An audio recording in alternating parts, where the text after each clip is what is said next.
Honestly, though, I What's do the think extra we red? should campaign for the awards on the platform of we will be dunked in pig's blood. If Oh, they we should vote us in. absolutely go Yeah. in full blood. Absolutely. Because we'll be invited to the awards. To the awards, thing. whether we win or not. Yeah. We should just We show should up go. bloody. Yeah.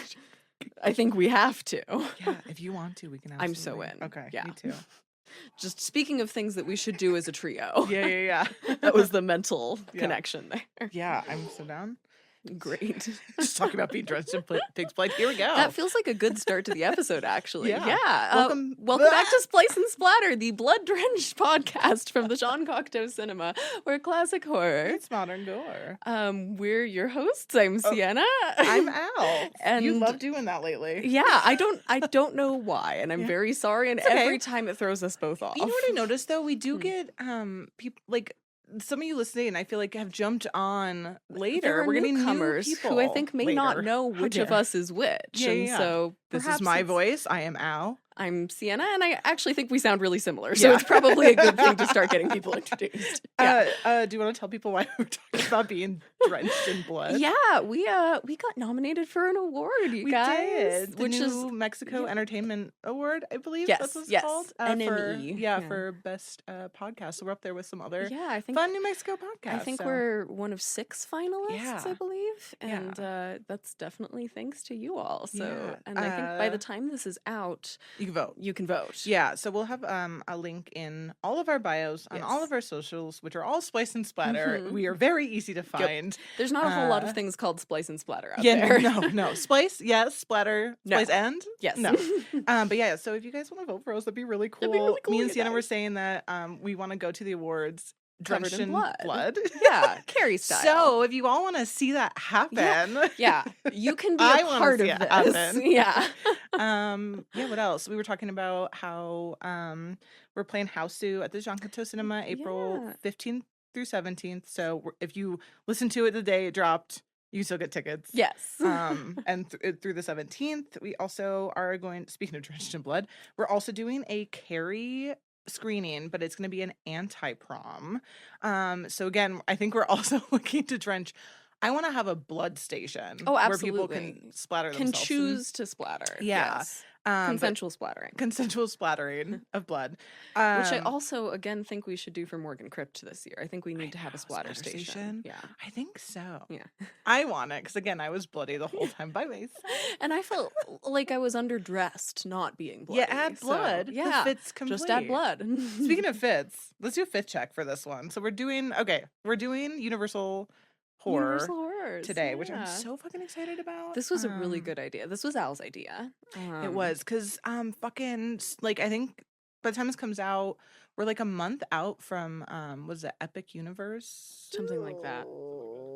Epic at Universal Studios, the monster thing. the monster thing. Yeah. That we're all very excited about. That previews, everyone, all the cast members that have gone are like so obsessed with it. There was someone on TikTok who did a merch haul of like the merch that's there, and I want things, and I want to go. Love. So yeah, we figured it was like a fun time to do this. We also haven't done Universal Monsters, and I feel like not the over a year one. in, Yeah, it and feels time. And this is also the oldest films we've ever done. Are these both the oldest? Mhm. Ugh. Yeah, which feels like this is the start of horror as we know it, is Universal Monsters, and so it feels good to go back to that. So you want to do a little fit check with what you're wearing yeah, and what movie you're doing? For those, if you can't you're see watching, me, you I'm know. the invisible man to you too. And if you're listening, Sienna is still an invisible man. Exactly. Thanks, Al. The joke's always funnier when you explain it. So I'm gonna try to read my notes through sunglasses. Al is disappointed that I didn't come in wrapped in bandages I today. know. I really thought you were gonna like do the most for some reason. Feel today. like I've let everybody down now No, because you're somehow I good. just was like, I mean, okay, what honestly happened is just the bride is so iconic that she eclipses the She looks of any does. other character in either of our films. I know. I love her. And so because I watched Bride after watching mine, I just was like, well, there's no Fuck. other characters. Yeah, you should have just put your hair up. Yep. Yeah. Fully should have just sprayed. I That would've considered taken it. I many really did cans consider it. Yeah. Oh of god. hairspray. There's a lot of hair. a Yeah. lot of beeswax. Yeah, So I did Bride on top and then Frankenstein on bottom. These are my Business little on the bottom, Frankenstein bride on shoes. top. Yeah. I got these. I got my little Oh, strappies so I didn't tie. Franken-shoes. I might pass out from this corset. Good. Great. If I start to look a little woozy, just let me out in the back. Feeling a little woozy. Yeah, great. You go first. I do. Tidbit? I do have a tidbit. Do I gotta you look- have a I tidbit? gotta see. I gotta remember if I do. I have 2 tidbits. So if Ooh. you like, I can start with one and then we can circle back and see if Yeah. you've got one. So my first mini tid is sort of more Universal Monsters themed. Ooh. Sort of where the Invisible Man sits in the Universal Monsters canon, because as we've discussed on a lot of episodes, IMDb not always the most reliable source, but for things like this, I Right. trust it. Yeah. They did a body count. And do you want to take a guess? For Invisible Man? Mm-hmm. Take a guess That for me. was an angry man. He's an angry being. Like, yeah. He needed to, the whole movie, I was like, you need to chill the fuck out. So, the plot is just him choosing violence. at every over turn. and over At every again. turn. I would say, like, oh my God, he really, like 25? Oh, Al. Oh God, 45. 105. 123. Holy shit. That is Yeah. an angry man. He's an angry man, which makes this one of the highest body counts of the Universal Monsters. The Invisible Monsters of the Universal Monsters Holy is the Invisible shit. Man, because you have 4 on-screen deaths. You have 18 search party members who die off screen. And then you have the train derailment, which we hear is about 100 I people. forgot about the train. Plus you How did I have forget about the train? I know. Plus, which also, what great miniature work. amazing. I was gonna say, so satisfying. I'd ask myself out loud. Yeah. If that was, I was like, if that. 'cause That's it a looked miniature. Amazing. It's really good. Well, and it also, I think, it looked to me like the car crash was real. Okay. Was a full size And car, then- and the train was a miniature, which was helps sell the train too. effective. It's real. The only place where you can kind of see it a little bit is if you look really close at the trees. Yeah, that's where I caught it. Yeah, Yeah, I that's looked at the trees. apart from that, it is perfect. But yeah, so Damn, one I of forgot the he yeeted. yeah, Mm. he's Damn. he's an angry boy. Meanwhile, the bride Yeah. is 0, so she's like the only Universal monster that She does chooses not. So that's my peace. she chooses peace. So that's my tidbit. And she Love was just that. trying to fucking. She's like, why the fuck did Yeah. you do this to me? Yeah. I don't want to be here. I'm gonna peace out. She's just like, But yeah, she's the only one that doesn't kill anyone of all the Universal monsters. So that's funny. We're at the opposite ends I of the spectrum. love that, which is also funny because I didn't realize how many cast and crew our films share. We chose. Yeah. Okay, so if you all don't know, I found out during research, I slacked you and Is I was this like, the you're going to have a fact? funny moment when Yeah. you're researching because you hadn't researched at the time. I did it Mhm. Monday. And I was like, wow, we have the same director. Mhm. Which 2 I didn't years even know. Didn't know. Yeah. And then our cast overlaps too. And I was like, wow, we Mhm. really chose. I think we also have the same cinematographer, I believe. Oh. Yeah, there's a lot. Yeah. I mean, it There's makes a sense. They're lot. a couple years apart. So. Yeah, it's Yeah, I'm curious of what you're gonna say first. I was like, oh Mhm. great, Siena's going first. They're gonna say all the facts. I'm gonna have nothing. Oh no. Well, I'll also say there was. I'll tee up a tidbit for later, but there was an additional cast member that they were going to share that got recast in mine. But that would have made them much more similar. But my secondary tid for you. Yeah. So this comes from Claude Rains' daughter, Jessica Rains. Got it. There's a great little DVD featurette on YouTube Mhm. that I can share the link for in my notes. I think I have the name for it somewhere down in here. Yes, it's called Now You See Him, The Invisible Man Revealed. It's from Oh my God, 2000. And in this, Jessica Rains shares this story about her dad, Claude, Mhm. taking her to a theater to see a revival screening of this in 1950. Oh. So my film's wow. from 33, so 17 years later. And she says it's super cold. So they show up to the theater and he's all bundled up and he has his scarf wrapped around his Stop face and his hat on. Yeah. And he walks up to the ticket counter, and from the combination of not seeing his face and just hearing that iconic voice, the guy at the ticket counter is like, oh my God, it's the Invisible Man. Oh my gosh. Tries to give him a free ticket. Right. Claude Rains to He's like, I have to pay a full price like Yeah. anybody else, and I'm taking my daughter Aw. here. I've got to do it right. And so makes the guy charge him for a ticket, takes them in. and they sit down in the theater, and Claude Rains just starts talking over the movie, telling Jessica everything about how they made it. And bit by bit, people from the audience start turning around and doing double takes going, oh my God, that's the same voice.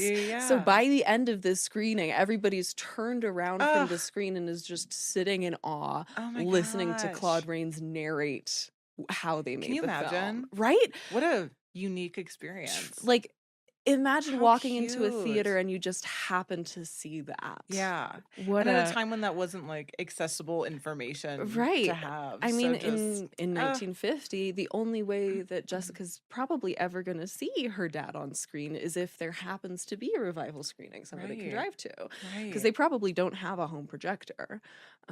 So maybe they do, but I doubt that they then. Like back then with that. But even if they do, how likely are they to have like a good quality print of the film that he was in? So like, fun. What so a special thing. Isn't that's cute? That's really fucking cute. Well, and especially just because so much of this movie hinges on his voice. That it really. And we'll talk about it. His voice was a big part of why he got cast, which makes sense. So it really kind of, within that story, you see so much of why this film is so successful. Which, like, spoiler alert, I fucking loved this. Yeah. How did you feel about it? I just didn't like him. Oh my God. I was like, damn, dude. I mean, it's like, we talked about it a little bit yesterday for like a second. We try not to talk at all when we see things, but just this era of filmmaking and like horror and all the films that came from Universal at this time, like they're just so iconic. After watching this, I realized I have not seen it. I've only seen clips because interesting. I don't remember like all the townspeople and all that. Like, I just don't remember. So I was like, I absolutely have not seen this before. I wasn't expecting him to be so unlikable, I guess. Oh, that's fascinating because I Do you like him?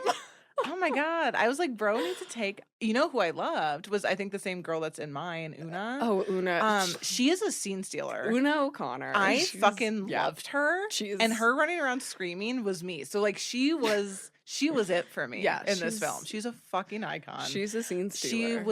She was it for me in that. So I liked her, and then I loved Flora. Flora's great. Oh, Flora. She was so pretty. Also has a very interesting vocal quality too. Yeah, like was, her I kind of was, she came on screen and spoke and I was like, yeah, she's got like a very kind of commanding presence, which I don't often almost like a masculine energy to her, which I really liked. Yes. But yeah, so like I enjoyed it. I think also I love Bride so much, so holding them up against each other, I would say in the scheme of monster movies, it was not my favorite of all of them. So I was really I'm happy you enjoyed it. I had like it was the exact opposite experience. But the special effects and everything were just like, it's incredible. Don't get it twisted. Just because I didn't like him doesn't mean I didn't like love, but it definitely it wasn't your favorite. Yeah. But the special effects were amazing. Consistently. I'm like, can you imagine 1933, you're sitting in a fucking wherever. I was still, my jaw actually dropped on the first bandage reveal. It's better than so much today. Oh, that's what we were saying about Bride, too, with the jars. Oh, absolutely. It's like, what the fuck? Yeah. How did we, 1933 and 35. We've gotten so much worse. Yeah, and I just think like the sets of Invisible Man were really amazing too, and I love like the theater quality. It's very theatrical, and that was something that I really appreciated about Bride coming off of Invisible Man. Is it's so much more like influenced by German expressionism. Clearly, like the sets, the lighting is so intense. The sets are so kind of stagey, and I adore that. Too. I want to like go into them. Yeah, and I think probably we're going to talk about some of the practical reasons why I think they couldn't do that on Invisible Man. But because of that, I was curious. Because of that, it had to, I think, be a much more kind of restrained visual style, especially with the same creative team behind it. Like they're very different films. They're very different films and very tonally different too. Like Invisible Man, I'm curious if you felt the same way. To me, it felt really sad. Oh yeah. Like just like tragic, which I think is part of why I loved it so much. Because again, I like a sad horror. I was gonna say a lot of the Universal monsters are tragic. Yeah, though. yeah, I feel like they them. We're all are. little emo Yeah, babies this that is love- very true. Yeah. I mean, the bride also, obviously. Although I feel like I don't know. I feel more like she's gonna be okay at the end. You know, I feel like I want to talk about it a little bit when we get to Yeah. mine too. So yeah. definitely. But yeah. Like I'm like she can take care of herself. Oh yeah, she's fine. Yeah, and like he can't take care of himself or anybody else, and Oh my all of God. this is gonna go to I shit. know. I keep going like, here comes this fucking idiot. Yep. That's every time Frankenstein or the monster. Sorry, no one at me. Every time the monster comes on screen, I'm just Mhm. like this fucking fucking man, this bumbling man. Oh my God, I feel Yeah. so bad for her. Yeah. We will. it's- I yeah. want to have a moment to talk about that. Oh, we but need to have a Invisible moment Man. to talk about that. He Yeah. needed to like. Well, Trav was saying something too that it's not proven because he does ask for sleep. And just before we get Mhm, into it, I think mhm. he's so grumpy. There's a theory for like, I don't know, the newer ones or whatever, but like if you're invisible, you can't close your eyelids. So you're always having to see. But then he talks about food being in his belly and dirt interesting. under his nails. Interesting. So they're picking and choosing. But I'm like, if I couldn't fucking Yeah. sleep, I Oh would yeah, be yeah, the biggest terror you've ever met. in your yeah. life. People go insane without sleep in like 7 Yeah. days. So that's or what like less. even though it wasn't canon, I love. get it. So. We are going to talk about some of the things because it's based on an H.G. Wells novel. Yeah, I didn't know that. And we're going to talk That about makes sense, too. Yeah, some of the source material and kind of what that how that may play into it, which Sure. may be. I wonder if it'll change your feelings at all. I may think it not, probably but will. I think it will. My hope is do. that I can have a barbarian moment for you. I from think last you will be able episode. to do that. Because I like yeah. this. I think is now my favorite Universal Monsters Oh, movie. really? It. Oh God. too? I just It's Lauren said it's his too. it's a masterpiece, Trav, right? let's pull the class. Yeah. Bride or Invisible Man or others. I'm gonna go with Bride. Bride. Just Trav. 'cause German expression. Yeah, that's fair. German That's fair. expressionism is what the man said behind the camera. Yeah. The Makes invisible sense. man behind the camera. The invisible man behind the camera. True. Shadow play. True. But they couldn't in this one because the lighting was so hard. Yeah. Okay, I'm gonna save it. Yeah. Yeah, let's get into it. Let's dive in. Oh, I really hope that I can win you over because this film like rocked my world. I was not expecting it to have such an emotional impact. I was not expecting it to be so subtle in the ways that it was. It really just like it felt it didn't feel like a movie from 1933. And I love movies from this time period, Right. but it felt so shockingly like 2025. But I would say both of these films, but definitely That's Invisible true, Man. I yeah. was surprised at that aspect for me too, that they felt way more modern than they should have. Yeah. Okay, so taglines for you. Ooh, There are yay. two. Two that I brought in. There were a couple longer ones that I was like, this just We're isn't good. even. We're not going to give this the time. Sure. So the first is, you'll hardly believe what your eyes can't see. Stop it. And the second is, catch me if you can. Bah! Which I love. Honestly, that was the energy though. It's amazing, It's right? like, do-do-do-do, Yeah. boink. Well, like one of my watch notes was like, he is the original evil twink. And I love him for that. I was gonna say, yeah, we have a lot of evil twinks We floating have a- around this time it's period. so true. Yeah, the whole scene with the police officers. I'm like, not a one. I go, law enforcement. It's so good. Yeah, What have they ever been good for? watching him just take down like hundreds of cops it is was like really hilarious. satisfying. I did enjoy the humor in this. Yeah, and he's like super humorous. he's an ACAB icon. yeah. That's fair. Let's Okay, see. you're already getting me on the side. I thought so. Okay, That's so directed by James Whale. Of course, obviously did your film. He also did the OG Frankenstein. But he really didn't want to do this film. And we're going to talk about, well, when I say he didn't want to do this film, what I mean is he came onto and off the project 3 times. And we're going to talk about why. But it's, We might have a theme going through our films. oh my God, did he on yours too? We'll find out. What a diva. He is. James Whale. kind of to make love up your him. mind. I kind of love him though. Yeah, that's that kind of makes sense for the films he makes, Yeah. honestly. As I said, loosely based on an H.G. Wells novel, which is available at Beastly. And the screenplay gets credited to R.C. Sheriff, who's also an uncredited adapter on your film. So also share screenplay contributors. Oh, funny. Cinematographer is Arthur Eidson, who worked with Whale on Frankenstein. Okay, so he shot the original. He didn't shoot Bride. Yeah. I was gonna say the name doesn't sound familiar. Okay. He also, though, shot The Maltese Falcon. He shot All Quiet on the Western Front, and he shot Casablanca. So this film, same cinematographer as Casablanca, which I think you can kind of, where I see that in particular, say it. I was just gonna say with just like the crowd, and then the bar and stuff. I think Where do you see it? Do you see a specific shot? There are a couple of things that I think of. One is the really wonderful miniatures work, because the airplane scene, the airport scenes in Casablanca are miniatures. Yeah, I forgot about that. Yeah, found that out while I was researching it for the JCC Instagram. And follow the JCC Instagram. I post fun film facts there. But also in terms of the way he uses depth of field and space, which kind of feels a lot of that in film history gets sort of credited to oh my gosh, how am I forgetting the name of the film? The film bros are going to come at me so hard. Rosebud, help me. Citizen Kane. Oh, Citizen Kane. Jesus Christ. A lot of, I know, I just saw my life flash before my eyes Rosebud behind these sunglasses. Like the best. Yeah. You know what I'm talking about. So a lot of kind of like real use of depth of field gets credited to Citizen Kane, and to, because that they used mats to kind of combine frames to get that depth of field. But the shots that Eatson's getting in this are deeper than a lot of what you see from this time period, and are using that space in ways that I can't think of other films from this time that do.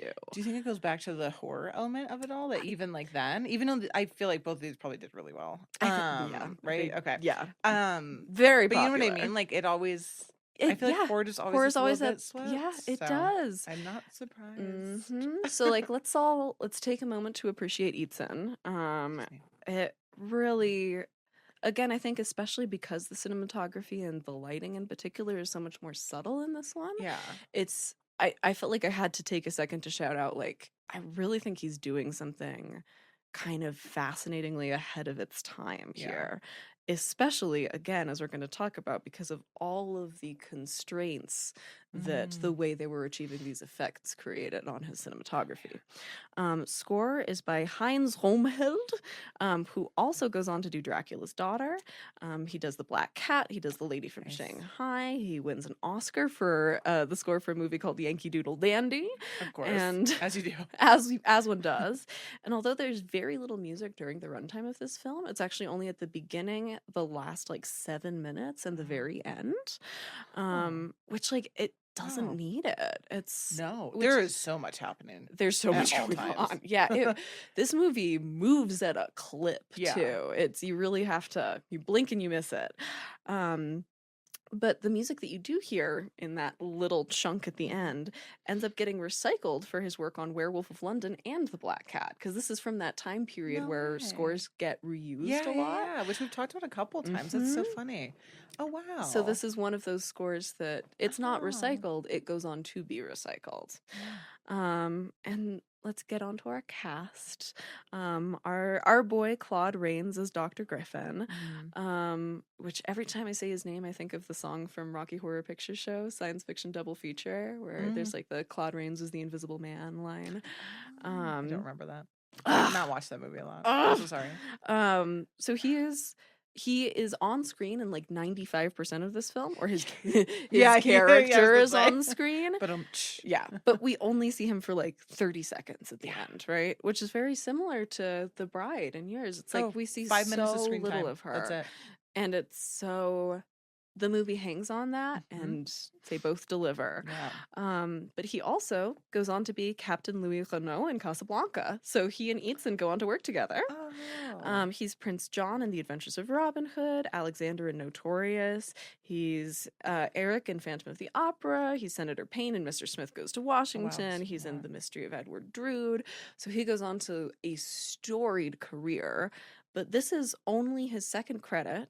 It's his first sound film, and it's definitely the one that kind of starts his career. Yeah, this is sound film, and it's just your voice. It's just your voice. That's Imagine really that. Cool. Yeah, That's special. And he was a theater actor. That makes sense. Which we'll talk about.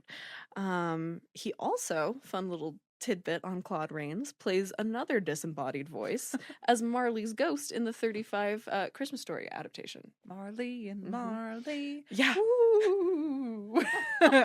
So he becomes like the voice guy. Oh my gosh. That's really fun. Right? We have Gloria Stewart as Flora Cranley.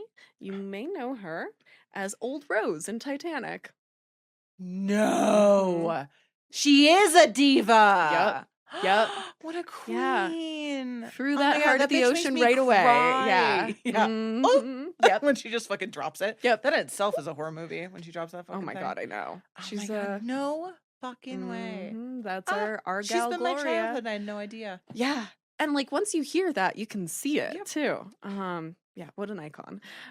We have Henry Travers as Dr. Cranley. He's also in Shadow of a Doubt, and he's in It's a Wonderful Life. So if you recognize him, that's probably where from.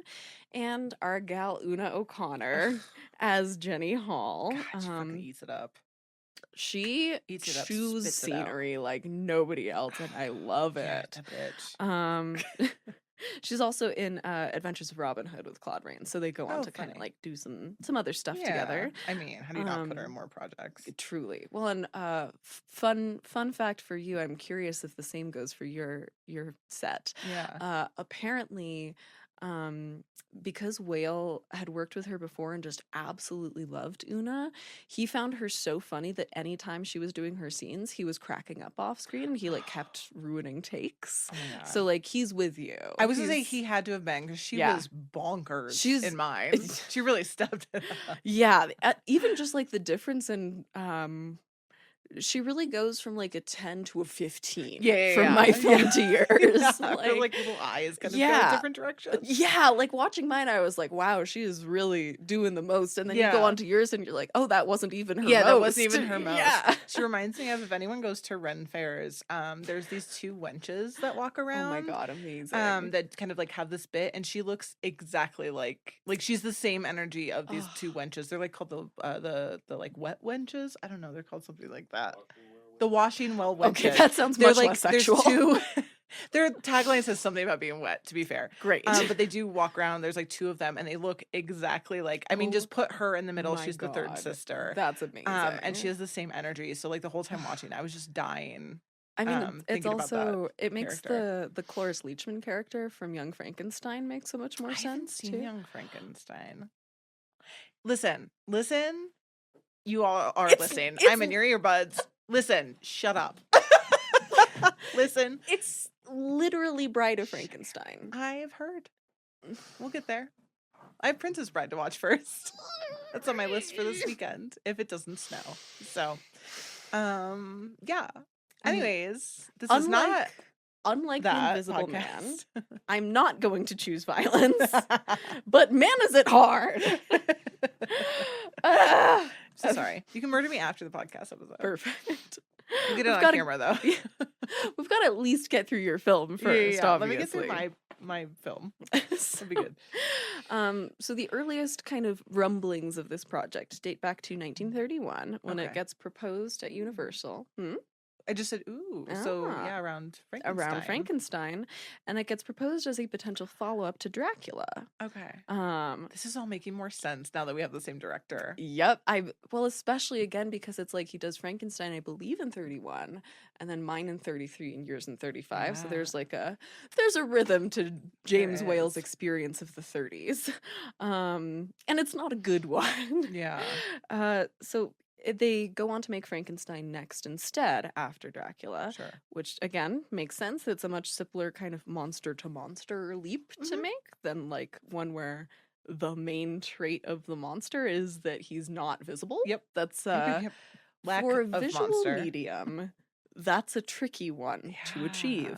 But because of this gap in time between when the project was first floated and when it gets made, it goes through a whole lot of different hands in those 2 years.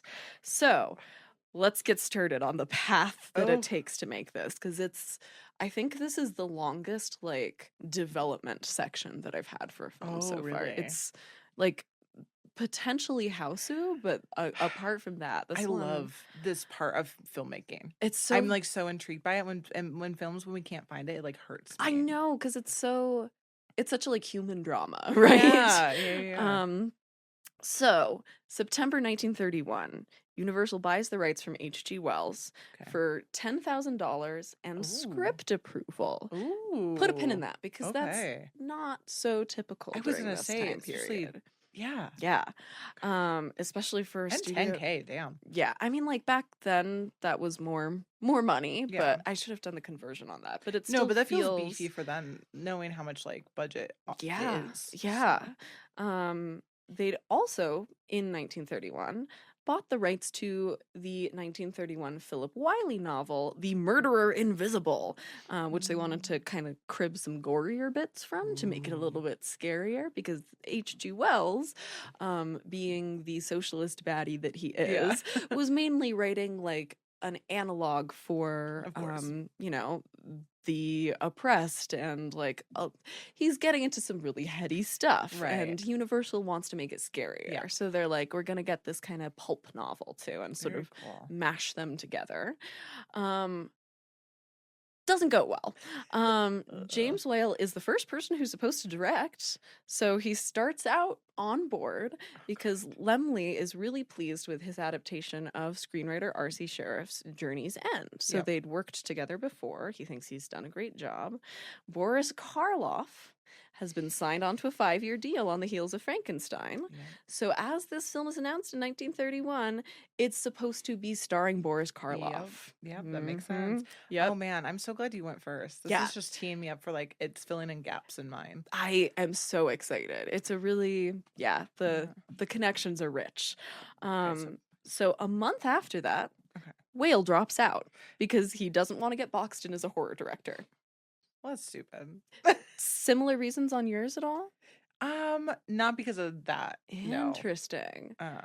But maybe I'm wondering. I think I have the answer for why he comes back around on that for you. So we'll get to that. But Karloff is then left as the only person attached to a project with no screenwriter and no director. Oh my God, just floating in the void. Yep. Now it's 1932. So then it's going to be directed by Robert Florey, who did Murders in the Rue Morgue. Florey co-writes a draft with Garrett Fort, who also worked on Dracula and Frankenstein. They pull a lot more from the Wiley novel than from the Wells, and come up with a plot that has invisible rats spreading invisible plague. It has an invisible octopus. Grand Central Station gets blown up. Oh my God, incredible. Yeah. This script does not get made. I mean, like, what do you even do with that? Really love the idea of an invisible octopus, though. Curious where that came from. It's the rats for me. Yeah, like, how did they get to the ocean? It's the rats for me, bro. Let's see. So, you know, because theirs is grander in scale, shall we say. Sure. They're struggling with a lot of practical and script issues, and they're taking a while with it, and Universal gets impatient. So they go on to make The Old Dark House with, guess who? James Whale and Boris Karloff. Yep. Really had so many people to pull from. Yep. So why, you may ask, did Whale return to horror after deciding that he wasn't going to do that? Because he tried making one non-horror movie and it was a box office Which flop. one was it? Do you have it written down? I should have written it down. Okay, I don't have it. I can look it up during the break. Yeah, that'd be great. It was a name that I didn't recognize. It's like not one that he had some ones that kind of didn't hit for me. Yeah. he was a horror dude. Yeah, That's where he he was at was, his yeah. best. So then Cyril Gardner is supposed to direct with a script by another Frankenstein and Dracula contributor. Even John Huston of Chinatown fame does a treatment. Oh, wow. But all of these versions draw more from the Wiley novel than the Wells. So now it's July of 1932. So September was when they started. Now we're in summer. So it's been like almost a month. year. We still have no screenwriter, we have no director, we just have Boris Karloff. There's no approved script, and the studio agrees to loan Karloff out to MGM for The Mask of Fu Manchu, because they're like, nothing's happening. Yeah. So like, Well, yeah, that's nice. take him, I question guess. Clearly things are not going well. Yeah. Then Whale gets brought back for a version that's going to be written by Preston Sturgis, who did Sullivan's Travels. Sturgis writes a draft involving a mad Russian scientist using his inventions to take revenge on the Bolsheviks, and gets fired the day after turning it in. They were like, absolutely not. Absolutely not. Ooh, yikes. Yeah. Yikes. That must have been one bad script. Well, the Or idea. actual writer, R.C. Sheriff, later describes this version as, quote, a kind of transparent Scarlet Pimpernel, which, like, What the fuck does that mean? I don't even know what it means, but it's so catty. Yeah. I can feel the energy, behind yeah. it. Yeah. Then Whale writes his own treatment, which draws a lot from Phantom of the Opera and Jekyll and Hyde, has a lot of kind of religious themes and sounds fascinating, and it gets vetoed by H.G. Wells, who has script approval. Whale then leaves the project again. This makes so much sense for him in 35. He after this. is a character. Yeah. Now it's the start of 1933. It's now been a year and a half. We still have no screenwriter and no Boris, director. or is he just like he's we're getting working? there. Okay, We're getting there. So then Universal reports a huge profits loss for the previous year at the start of 1933, and is like, we're going to shut down for several weeks after the current productions wrap up. Oh wow! Yeah, this shifts the production schedule. And another new writer and director set gets brought on and promptly rejected. By February, they somehow convince Whale to come back. Couldn't find out how. I have a feeling it has something to do with money. Yeah. This time with R.C. Sheriff, who he'd had that successful collaboration with. And R.C. Sheriff comes in and immediately throws out the studio's instructions, which were to work based on the Wiley novel and the previous treatment drafts. Which, like, they're like, we're starting from scratch. Yeah, which good idea. I think so. Because how are you supposed to combine all of these treatments that have to do with, like, at this point, do we have like an invisible octopus taking revenge on the Bolsheviks? Yeah, what's right? It's like, what is that? What's happening? Like... Yeah. So thank God for R.C. Sheriff, because otherwise this movie would have been a disaster. So he instead goes back to the Wells and he's like, imagine this path was not working. Yeah. Well, and everyone also, really was drawn to the think how weird that it takes that long for somebody to go, maybe we should go back to the material of the person who has final script approval. I don't know. You know, what a concept. Yeah.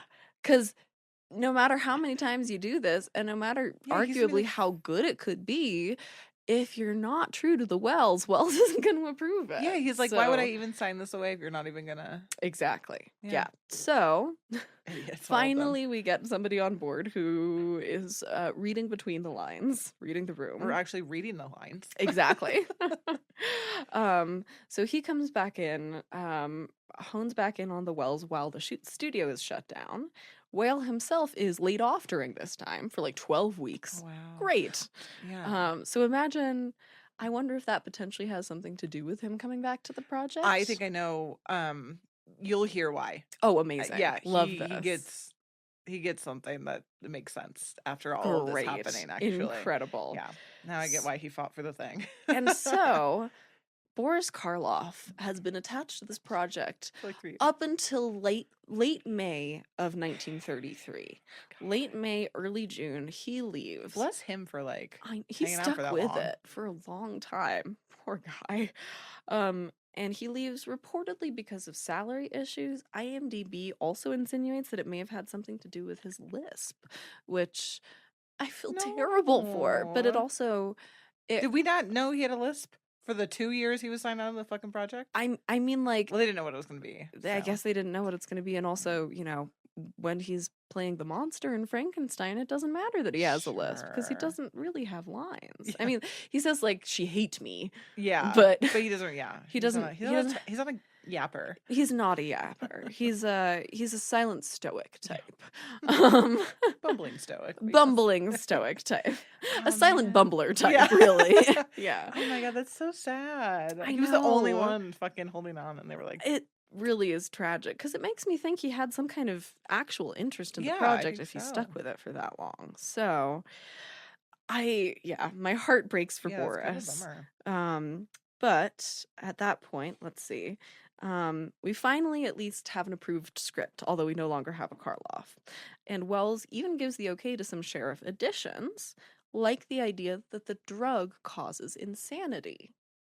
Because, as Sheriff puts it, quote, Wells agreed with me entirely that an invisible lunatic would make people sit up in the cinema more quickly than a sane man. Not wrong. Not wrong. But here's where we get into a little bit of interesting stuff about the differences between the source material and the film, because the character in Wells' original does a ton of terrible stuff and basically is kind of insane from the beginning. The idea that he starts out as a sane guy with kind of like community connections even is new to the film. It was a good thing to put in there. It is. Like in the Wells original, he doesn't even have a fiance. And so that's kind of an addition that gets put in to make it feel more grounded, which I think... If they didn't have it, I think I would have absolutely hated it. Hated it. That makes a lot of grounding sense. is really nice. I think it really does... That's doing a lot of heavy narrative lifting, these additions from the novel.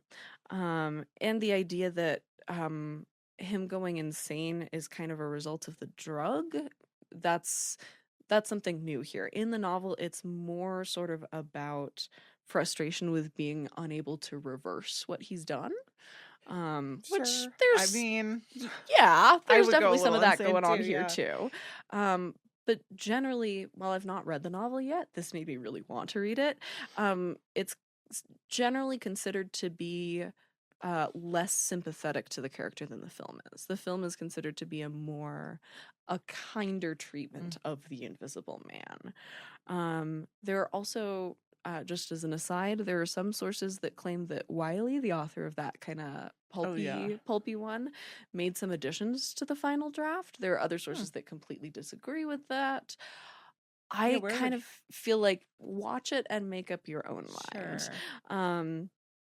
But one of the bitter. I feel like that was just something he was like, yeah, I helped too. I think so, especially because again, his ego got built up throughout the whole thing. Well, I'm like, he doesn't have final script approval. Exactly. Wells does. Yeah. So why would Wells that. allow that, given his previous behavior here?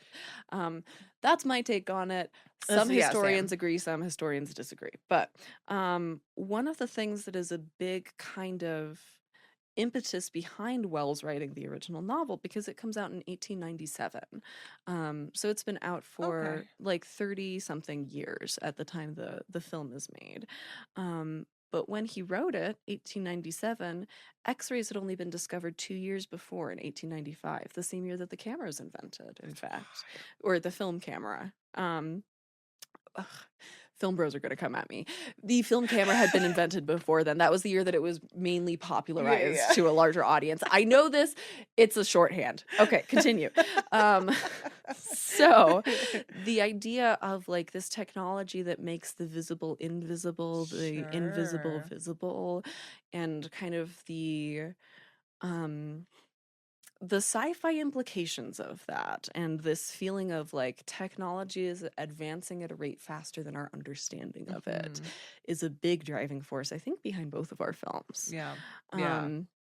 So moving on into production, this shoots June through August of 1933, then goes into 2 months of FX work, which is like unheard of at this time in history. That's like what you do on a film today. 2 months of FX work.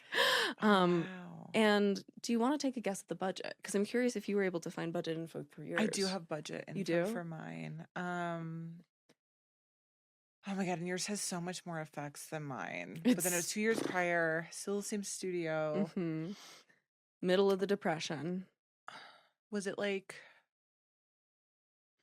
I don't want to like overdo it. I'd be impressed if it was under 500,000. It is. It is. Total budget was 328,000, which like for yours is less than mine. That's wild. That's why that's insane. Honestly, like not in a bad way, but Bride looks cheaper to me. Yeah. Like it because it's so theatrical. Yeah. It feels like a lot of it is like easily constructed sets. Yeah. That's yeah. Whereas this is like yours is so robust. Yeah. Oh my God, that's fascinating. Which also like props to James Whale, man. Yeah, that's pretty impressive. And Holy I have a lot of beefy special effects info that we're gonna get to in a second. But on to cast and crew. So Karloff has dropped out. How do we get Claude Rains? Those are some big shoes to fill. Whale's first thought was Colin Clive, who plays Dr. Frankenstein in Frankenstein. Yep. But he'd seen Claude Rains in a play in England way back in 1923. Oh, wow. And he was nervous at the time about casting an unknown theater actor because, again, Rains has been in one silent movie in like 22, and that's it. But he apparently, according to Jessica Rains, the story that she's been told is that James Whale was just running through screen tests of actors, like hundreds and hundreds of screen tests, and he hears one come on, and he hears this voice, and it's a terrible screen test. And we've got a quote about that. Oh, man. But he is so enamored with the voice that he has to have him. Damn. Meanwhile, Claude Rains is making so little money as a stage actor that he's considering leaving the business behind and has bought himself a farm in New Jersey to retire to. Isn't it like weirdly an actor's story though? It so I feel is. like before a big role, it's like they're literally give up. So here's the moral: just start to give up. Start to give up, and things will come. Yeah, it reminds me a lot of give up. Naomi Watts in Mulholland Drive, like that she was like on the verge of giving up on the film industry before taking the part. Yeah, that was like I mean it's Riverdale, but Lily Reinhart tells her story that she like literally moves back home and then a week later she got the call for Riverdale. It's so wild how that happens. Yeah. But so he's like about to move to New Jersey. He bought thinks his sheep, bought his goats. He has. He's got his overalls on. He's got the wheat in his teeth already. He's chewing on it. Yeah. So he later he is so embarrassed that Whale has even seen the screen test, and he thinks back on it and describes it as, quote, all over the place. I knew nothing about screen technique, of course, and just carried on as if I were in an enormous theater. When I saw the test, I was shocked and frightened. Oh, no. Baby. Oh, I feel bad. I do, too. Like that's bad when you are not a... Like, when you are shocked and frightened by your own performance. Well, and it's also like it's not his fault. That technology is still very new in like 1920 whenever he made the test. And if you're coming from the world of theater, actors from theater today still have to like learn to adjust to cameras. It's a very different kind of acting. But that voice was enough to get Whale to have him come in and do a screen test of the scene where he gives his monologue about taking over the world, his first monologue about taking over the world, does that as a screen test, and the studio loves it so much that they not only approve casting him, but sign him on for a 2-picture deal and give him top billing on the movie, even though he's never done anything before, except for one silent film. He really had like a whiplash there. Fucking nailed that audition. And there's a great little set story that I found about their working relationship where Rains, being this theater actor, really wanted to like show and express more emotion. And so he asks Whale if he could, quote, try to express something with his eyes. And Whale says, but Claude, old fellow, what are you going to do it with? You haven't any face. He's like, oh, you're right. Which is like part of why this is such an incredible performance, because it is just his voice for almost all of the movie. His voice, and occasionally when we see him, his little hand gestures, which I love, and I have some theories about why his physicality is the way it is. Ooh, yeah. But because I think it's actually a very practical decision. So sassy. It's so sassy. Nice Yep. Mm-hmm. Little hands. Little Alexis hands. Oh my god. Ew, David. Yeah, it was giving you, David. Oh Which my I love. I love God. him for so much. Ugh, ew, Claude. Yeah.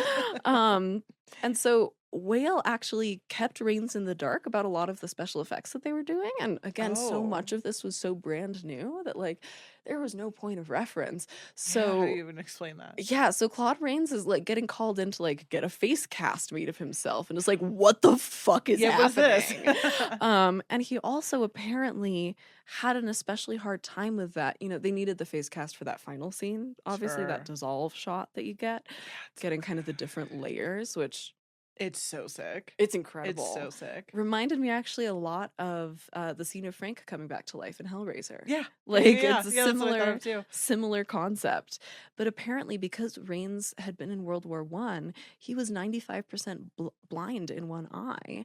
And so when he had to get the face cast made, he was horribly claustrophobic and had just like a terrible time. Yeah. And just like suffered through it and Have you like had a didn't say face- anything. No. Face mask? I I'm remember terrified. in one of our film, or it wasn't a film class, it was one of my like elective classes in college. We Mhm. had to make face masks out of paper mache in the class, and I was like, can't do Oh, it. I'm gonna do it at home God. with a roommate. Yeah. So it was like laying down in my living room. and Did my you have like the roommate, straws?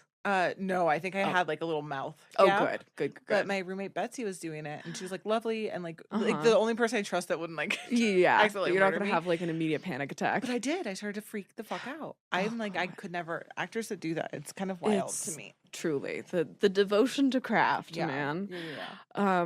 And apparently, Gloria Stewart and Claude Rains hated each other on set. And she later goes on to describe him in interviews as, quote, molto difficile. He was an actor's actor and he didn't really give. Oh, girl. He didn't really give. I mean, it's not giving. It's not giving. Which, like, I was like, what exactly is she trying to get across there? And it almost, Jealousy? yeah. Maybe? Top down? I've seen people say that apparently he just like kept walking closer and closer to her during scenes and would like edge her out of a scene accidentally. Well, maybe because she told him he's not giving. And yeah, this poor he's man, like, I'm gonna give, all right. Yeah, I'll give you Here's this. giving. That's kind of incredible. But it reminded me a little bit of like the way actors who work with method actors talk about their Sure, experience, and that's it had that kind of a feeling Yeah. to me. So, it also honestly doesn't sound like Gloria Stewart had a great time in general, because she's also on the record like complaining about Universal's makeup and dressing rooms. She's like, they were Okay. very primitive. And Diva. yeah, basically You said know? that her work at the studio was like really B stuff, and that people considered working at Universal slumming. And so like I think she just Oh, yeah. maybe that's just Gloria. Yeah. Maybe that's just Gloria. That's so funny. But again, pretty boisterous set, especially anytime Una O'Connor was around. So people had a fun time shooting. And Universal puts out press at the time that the film is released, saying that the special effects on the movie were all done using optical illusions and mirrors, which is not true at all. Okay, I was That's gonna say. completely false. 'Cause I know a lot about that from Disney, because just like if you're in the parks, but this didn't Interesting. feel like that. It's not. It's not. Good. And the FX were primarily the result of a collaboration between James Whale and John P. Fulton, who's this FX wizard who did effects for the Ten Commandments, which you can imagine with like the parting of the Red Sea and shit like that. Oh, right. He's a dude who knows good. how to make some stuff happen. He did Vertigo, he did Rear Window, he did To Catch a Thief, so he and Hitchcock have a collaboration. Yeah. He also did matte work on the OG Dracula. And he gave an interview in the 1934 edition of American Cinematographer going into incredible detail on exactly how they pulled off all of these tricks, which is so satisfying. Oh, I bet. So let's I was get gonna say, into did we it. get some of it? Yay. Because this is obviously the stuff that you really want to hear about Invisible Man. Because again, that first reveal when he starts unwrapping the bandages, like I got goosebumps. Yeah. Like It's kind of wild to it's think. incredible because about. it's still It like, looks. I really don't think it would look that good today. Yeah. I really Yeah. don't. And one of my favorite film podcasts talks about this idea of spectacle tears, where you this is on the Next Picture Show. Genevieve Got Koski, one it. of the hosts on that, talks about movies giving her spectacle tears sometimes, where like if something is just such a technical achievement and so beautiful, you just get like overwhelmed by it on an aesthetic level almost. I thought you were going to talk about like tears as in like levels, like different spectacled tears. Oh my God, amazing. Spectacle sobbing. Spectacle sobbing. Yeah, spectacle sobbing. And it's like, I like almost got spectacle tears watching it because it's just so well done. Yeah. It really is. That's what's like, it was so fun to revisit these and just see that like just the Hollywood of it all. The and I'm magic, like, the Hollywood magic. It really holds up. Yeah. So to start with, they shoot on an entirely black set with walls and floors covered in black velvet.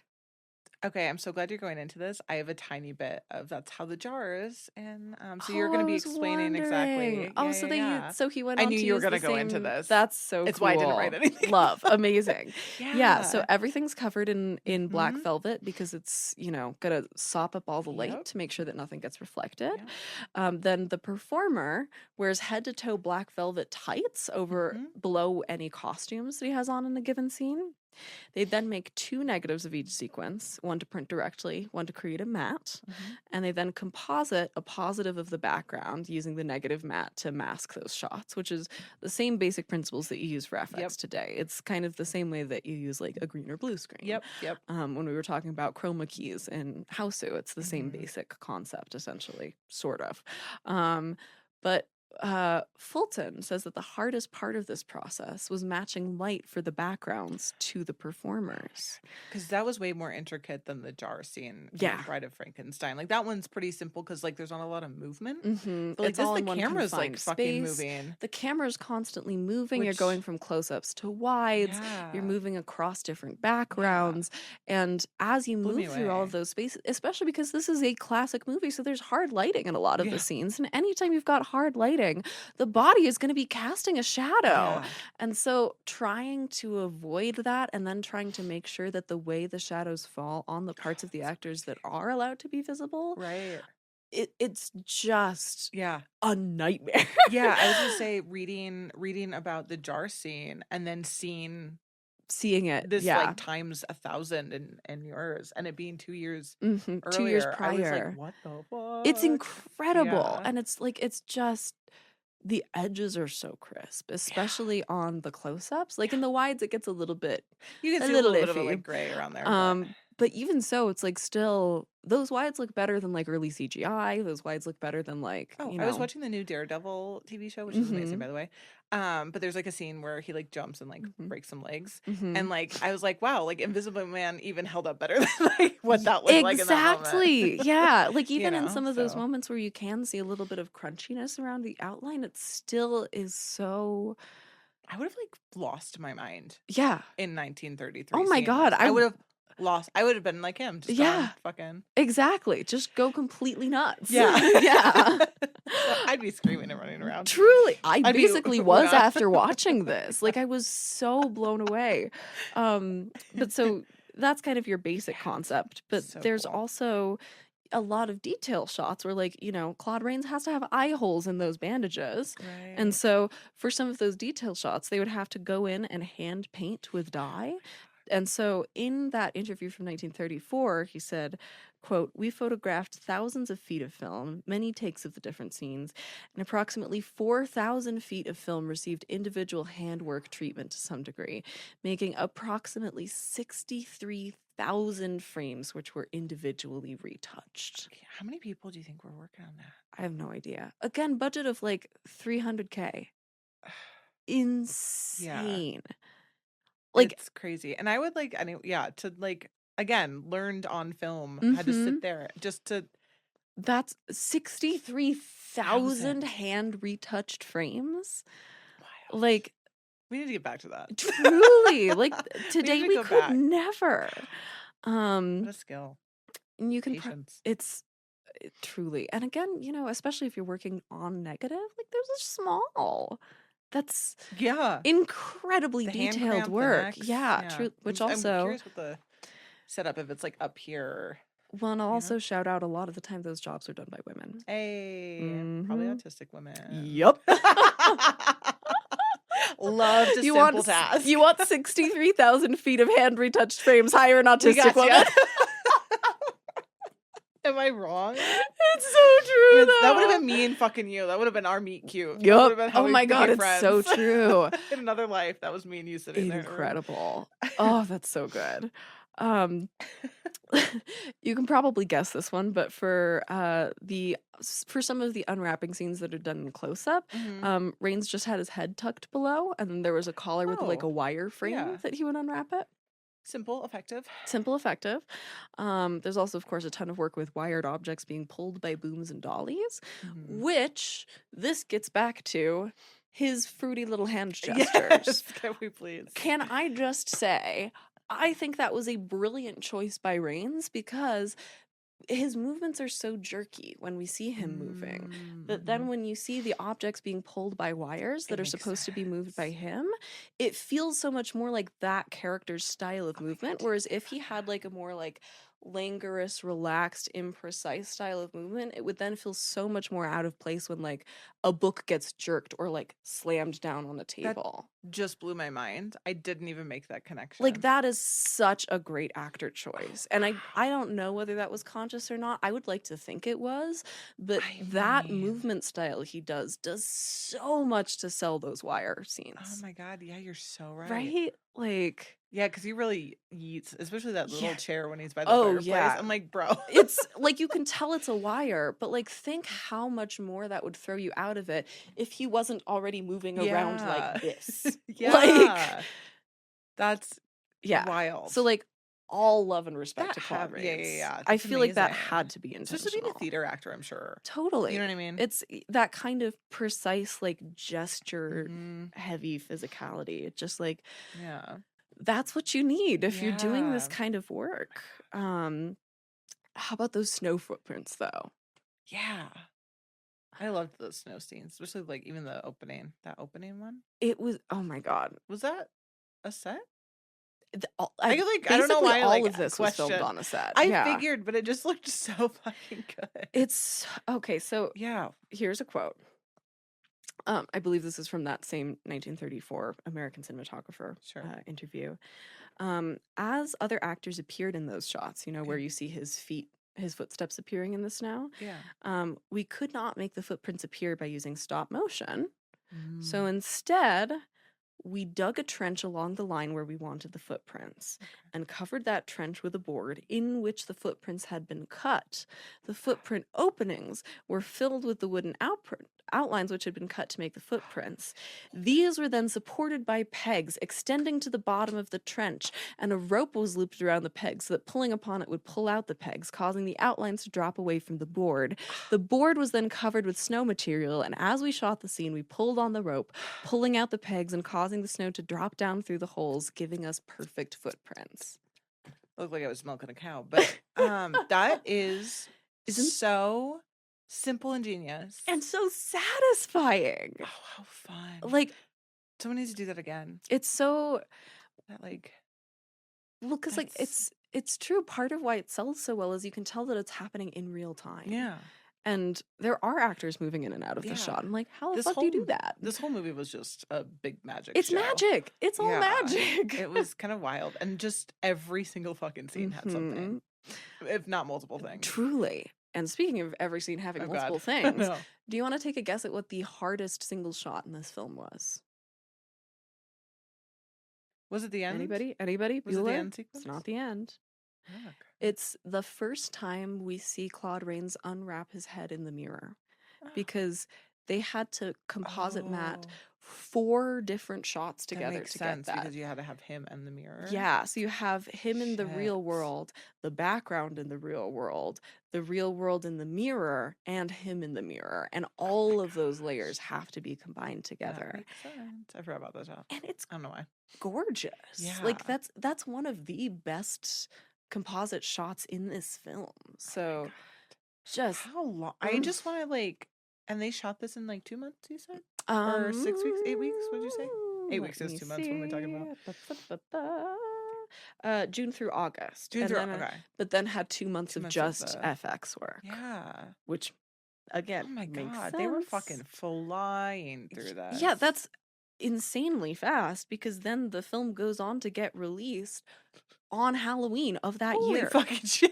Yeah, so they finish Boom, in boom, boom, August, boom, do boom. 2 months from like August to the end of October, and Universal then was like, push it right out. it's Yeah, been a couple years. yeah, And we had to shut down the studio. Yeah. This baby is getting fucking made. it's and coming getting out. kicked Yeah, the fuck out. yeah. We started planning this in 31. We're Yeah. not waiting another goddamn month. Oh my gosh, holy shit. So they really had to just make sure, like, well, here we go. They were truly probably shooting FX shots, like doing matte composite work up until like a week before it came out, I'm Holy sure. shit.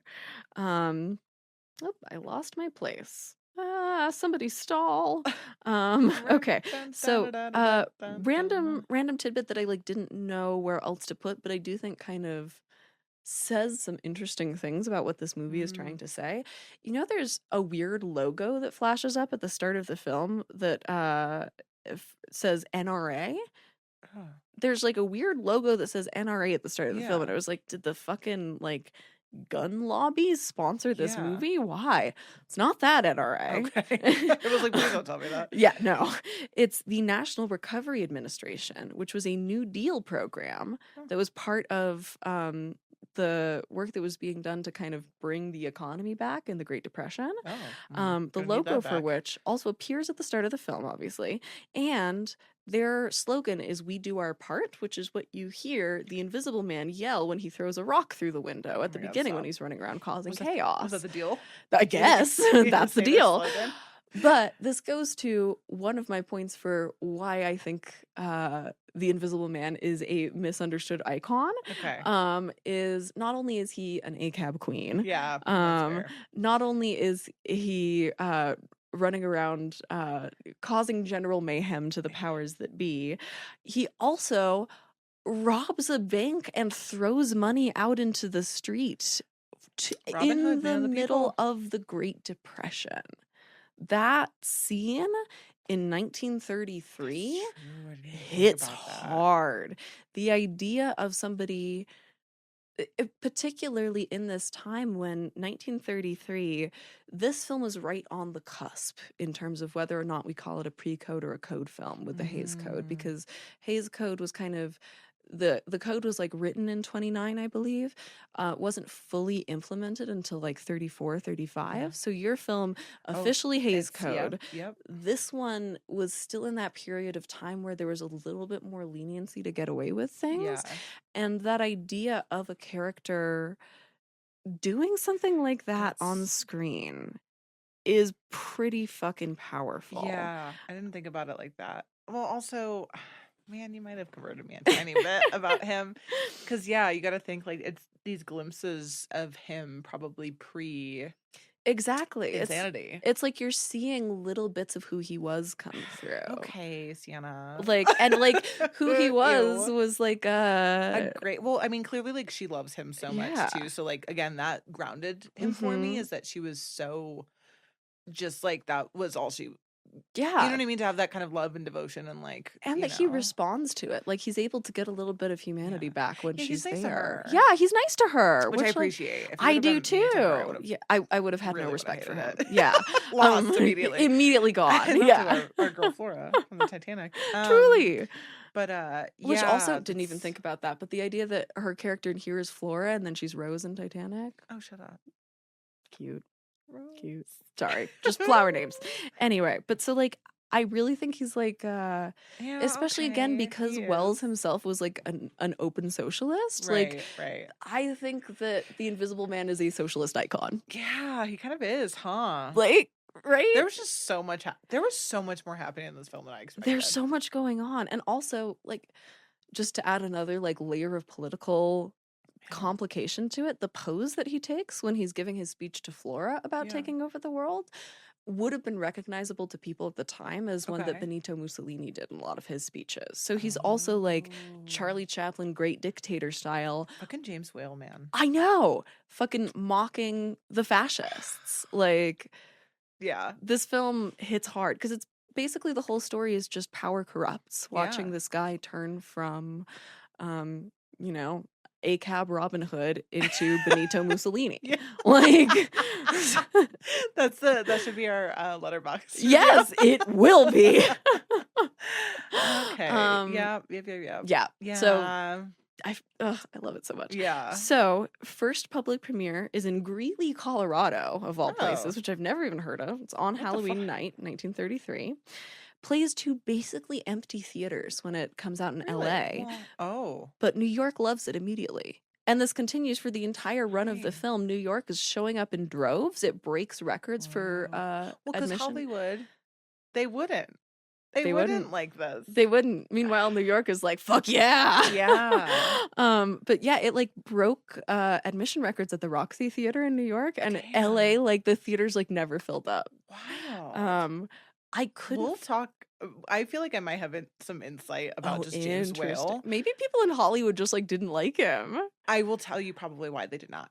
Amazing. Yeah, and so the whole time just like boycotted him. Yeah, That's so good. I'm very excited to talk next about all these things. That makes so much sense. That's so funny. But yeah, so I couldn't find box office figures for this film. Oh, bummer. What I did find was just reports from the time saying that it was doing really well. Sure. So like it seems like it more than made its money back. Everybody was happy with how it was doing. It's also basically a golden child immediately. Audiences love it, critics love it. Again, box office seems to have loved it. It gets named one of the best films of the year by the New York Times, which like that doesn't happen a lot for B horror movies. Yeah. The Hollywood Reporter immediately calls it, and this I found so fascinating looking back on, quote, illegitimate offspring of the family that produced Frankenstein and Dracula that would, quote, fare better than either of its predecessors.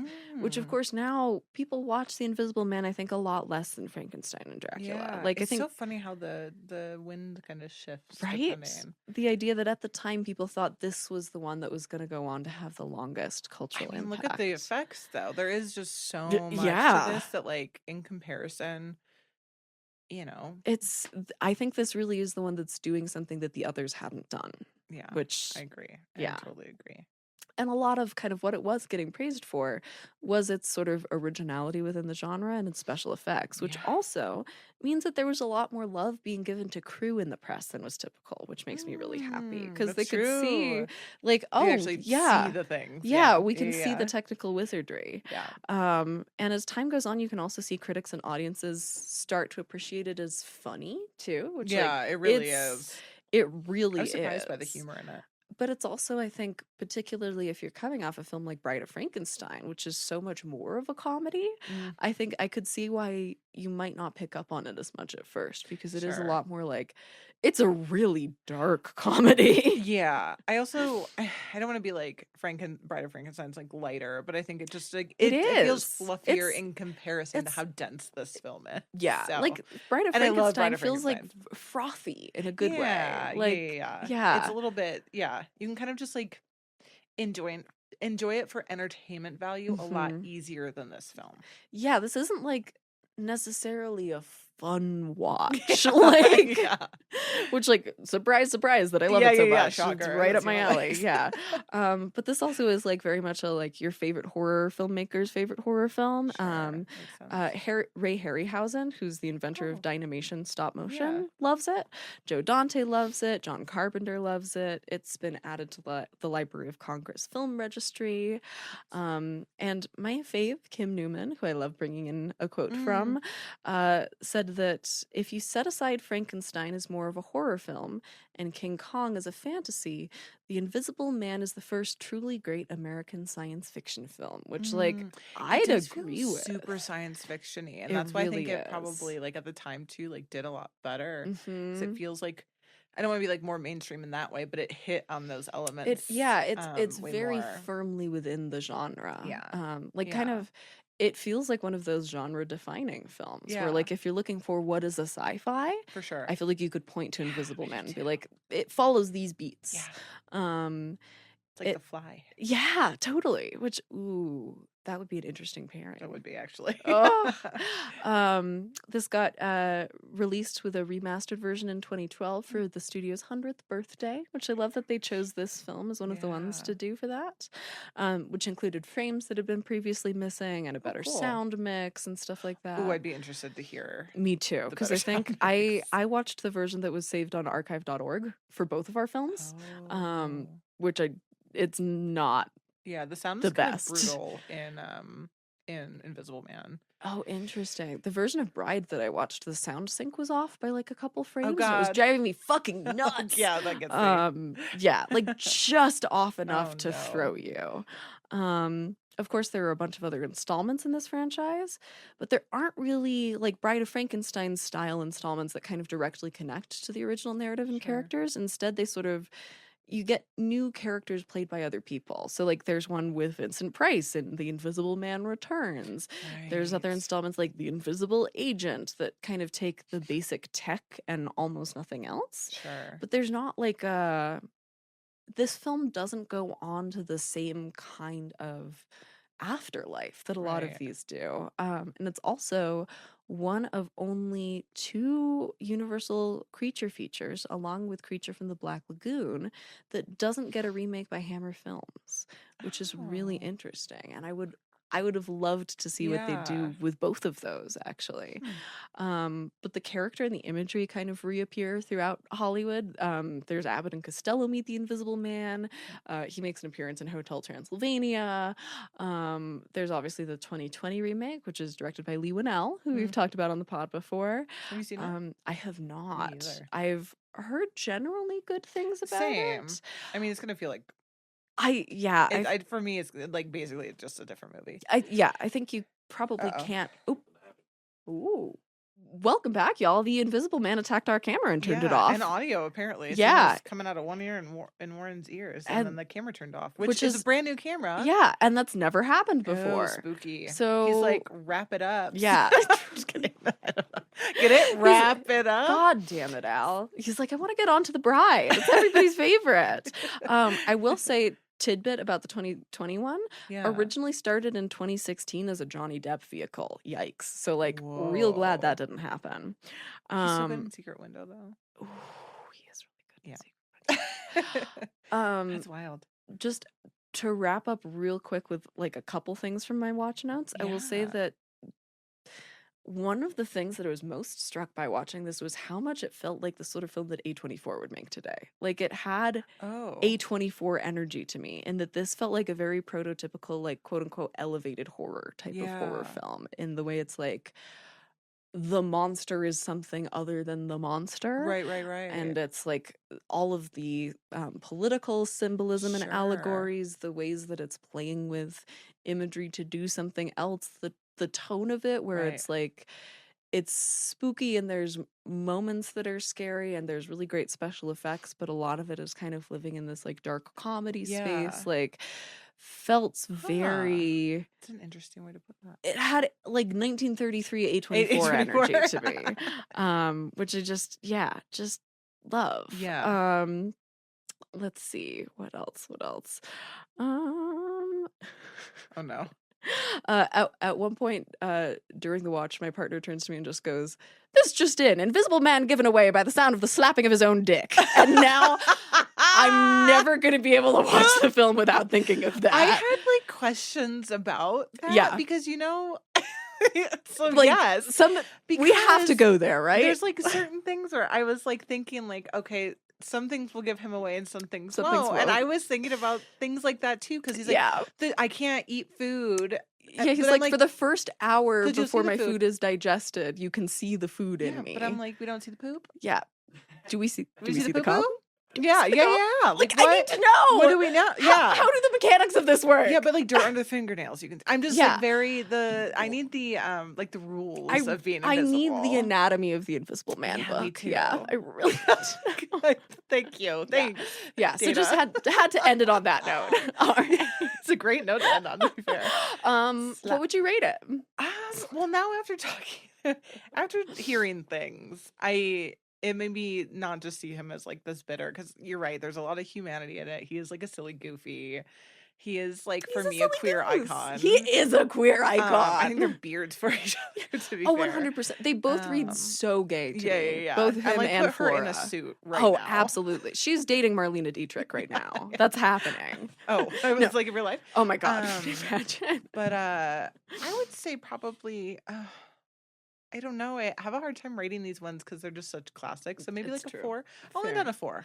I'm glad that Because I do I've appreciate. brought you around a little bit. Yeah. Good. Yeah.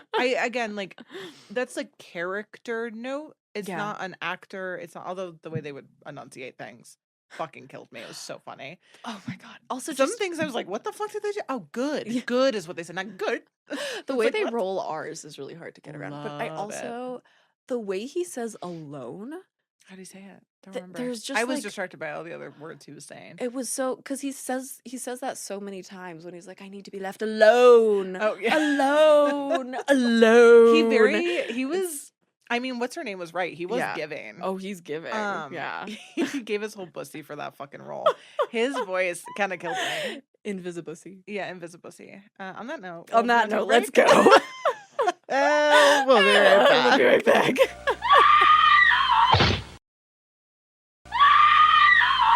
And we're back. Wow. Forgot to do that for the first time ever. Hi. Hi. It just feels like I haven't been here in a while. It always feels like we haven't been here in a while. Bride of Frankenstein, 1935. Mm-hmm.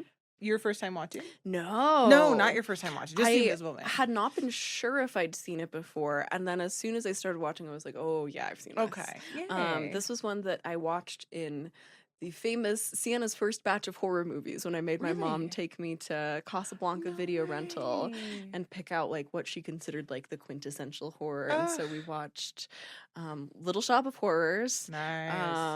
a Rocky Horror Picture Show, which Okay. she did not remember what that was about. Oh my God, amazing. The original makes sense, though. Frankenstein, the original Dracula, Psycho, and Right. Bride of Frankenstein, I God. think were the ones. Still, Yeah. like, It's the she started films me of all right. time. Yeah. And I had not seen it since then. And so it was wow. and I feel like I was sick when I first watched it, and so it was very much like a revisiting a childhood type of movie feeling, which was I feel like I had trouble getting into it up until she came out, to be honest. This one's a little slower. It's rough up until her, honestly. I know, which is she's like such an icon. yeah, that's like it's what you watch it for, is her. And yeah.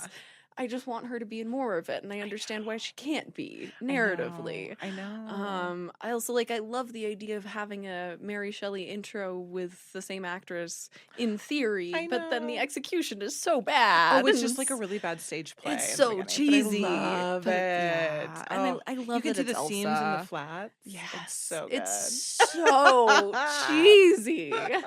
Yeah, they wanted to. I believe they wanted to cut. They had more of that too, and they cut. a lot Oh of it. God! And it Yeah, already yeah. goes on for It goes on for long. longer than I remember. Yeah, it's like a good 7 minutes, I think, or You're something like, I that. timed it. Yeah. This is like a terrible confession about myself. I often will time out how long scenes take in movies, Oh. even movies that I love. Yeah, Just to because my see. editor brain is constantly thinking about if something really works for me, how long did that Right. take? If something didn't work for me, how long did that take? And Yeah, it is interesting sometimes because it's the depending on the autism. thing, it's like it's the autism. That's your flavor. Yeah, I need to put numbers to the feelings. Yeah. I love this one. I would arguably say I like just the original Frankenstein better. I do feel like it's like a faster pace, and like Yeah. this one, you do just anticipate her so much, Yeah. and then you only get her at the end, You get which such a is little so worth it. It's so worth that. Her performance, her Yeah. physical performance. Yeah. She's so bird-like. Yeah, she is. And that was I mean, I have like a note for it, but that was like the actress's decision to pull from birds herself. So Oh my that God, was I love that was a her that. thing that she pulled, which I Elsa. love. Yeah. Oh, I'm just gonna dive in. just dive in. Yeah. I feel like again, I was like so worried some of the things you were gonna say in yours having the same director, Mhm. a lot of the same cast, these being like so close in Yeah. time frame with each other. I was like, oh fuck, of course we fucking Right. unknowingly chose these two. There would be too much similarity. But I feel like you teed me up, and I just think I'm not going to like revisit a lot of the same things, but I think you answered maybe like a lot of where I had gaps. And so I just think inherently listening to both these will be really interesting. Did I give you like the villain origin story? I think you kind of did. I think you gave me the reason why he asked for what he asked. Incredible. So we'll get to that. Love. So I'm going to start. I don't need to give a description. Yeah. We know what it is. Taglines. I do have a lot of. I want to preface by saying, kind of in the same vein, I hate like the Invisible Man. Like I hate that character because he's just so grumpy. Now I like him a little bit more. And like obviously Frank the monster and tragic anti-hero. Yeah, he doesn't mean to. Right.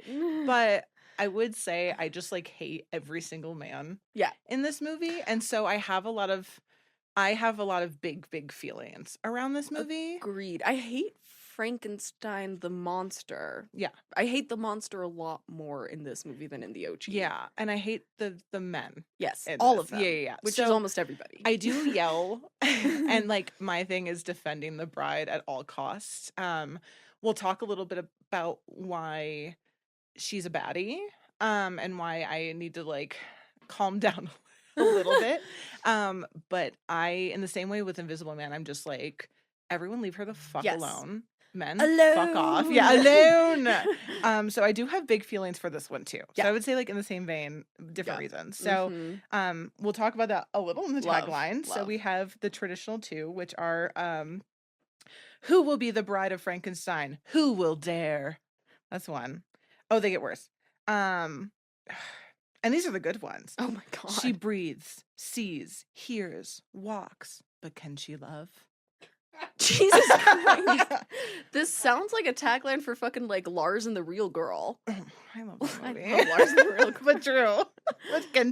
Oh my god, that should have been the tagline. It could have been. But can she love? Oh my god, this is literally the same plot line except for Ryan Gosling's not in it. Wait, actually, unironically, that'd be a really interesting double feature. Yeah. Bride of Frankenstein and Lars and the Real Girl. Absolutely. The connections are there. Okay. It's gonna go downhill from here. Great. So some taglines in the print ads. So like I feel like the posters for these movies fly around like fucking crazy. So in all caps, in the original print ad, it was a bride for the monster comes to life in a scientist's laboratory. Hate. Terrible. These aren't the bad ones. Again, in all caps, this was a print ad from May 31st of 1935. A monster in form, but human in his desire of love. Oh, God. Like, he didn't even fucking know. He was like, make friend, like, man, oh, woman.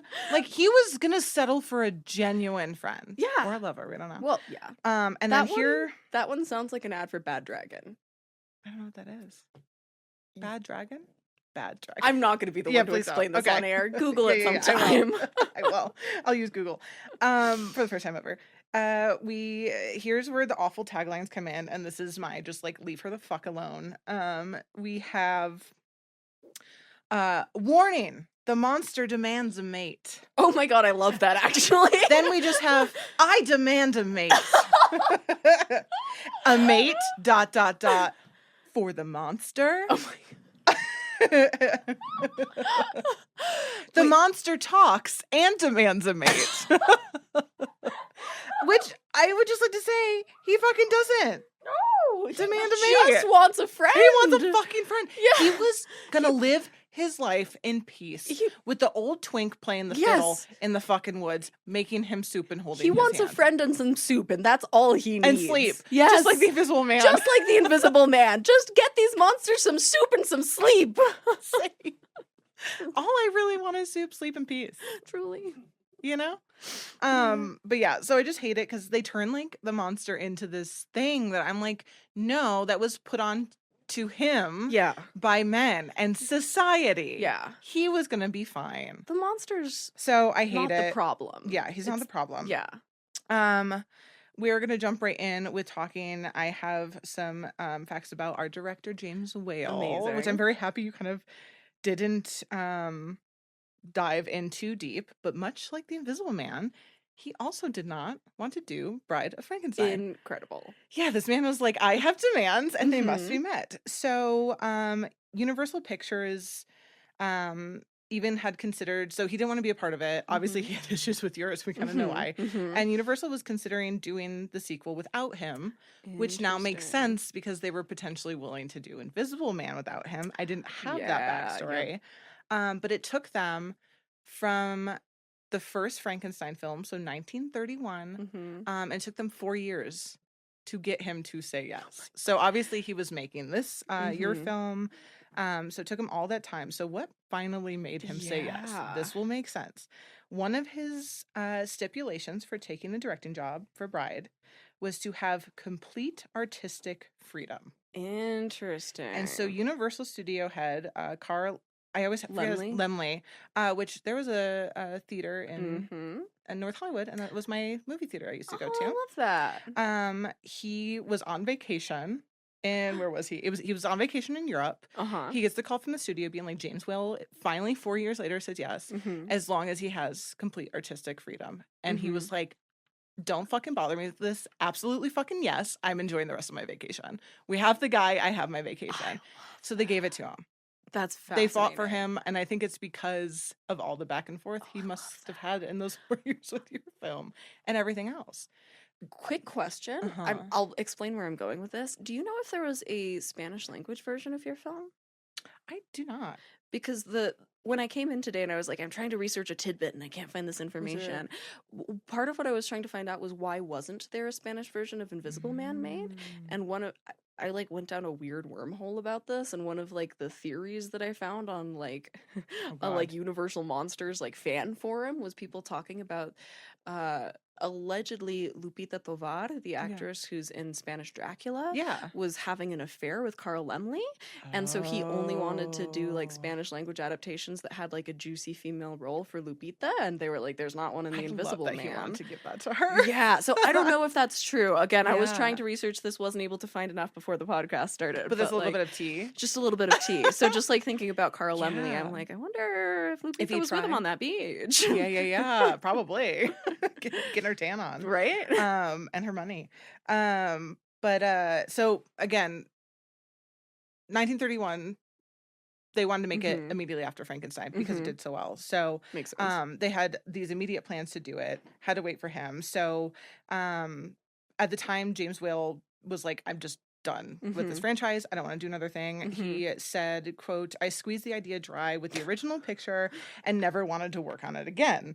He said that to a friend of his. Obviously, he eventually agreed to do it if he could do it his way. So I kind of appreciate that. And according to Ted J. Kent, I believe he was the editor on this. He said that James Whale actually had scripts filled with like sketches of ideas from the very conception. So he was, once he kind of like signed on to this, he did just like really get to work about like, what's my vision? That's so cool. Again, I think with the back and forth of the scripts and where to pull things from, he was just like, okay, I can just settle in and draw and like figure out what I want to do. And so he said, quote, in this area, I would say, at least in the pictures I worked on, he had complete control from beginning to end. And I don't believe he could have worked any other way. So he knew the only way he could put out something he was going to be proud of could be that. And I think coming off of, I have the budget, Frankenstein just did so fucking, I think it was like a $285,000 budget for the first one, and it made like $12 million. God damn. So like, I think he was like, I don't know if I can repeat this unless I do it this way. That's fair. That's big shoes to fill. Huge. Huge Frankenstein shoes. Yeah, exactly. Like monster shoes. I'm gonna keep calling him Frankenstein. I'm so sorry. We all know. So obviously the writers for this project, this was based off of a Mary Shelley novel. Have you read the I haven't. I haven't read a lot of the classics. And I have to. I think you'd really like that one. I need to do like a little Halloween read of this one. Borrow my copy if you like. Oh yeah.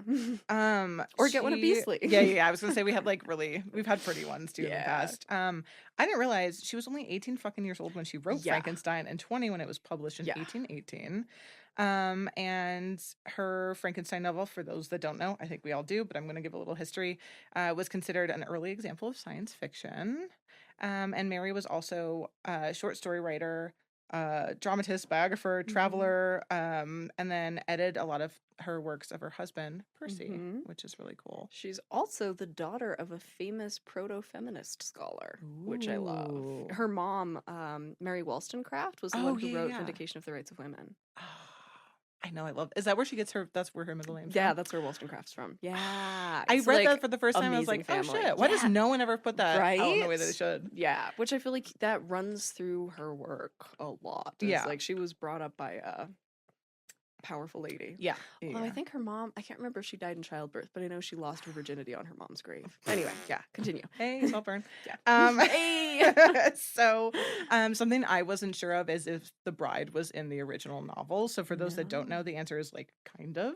Wow. So the bride is there, but like she's a concept. They never actually bring her to life. Yeah.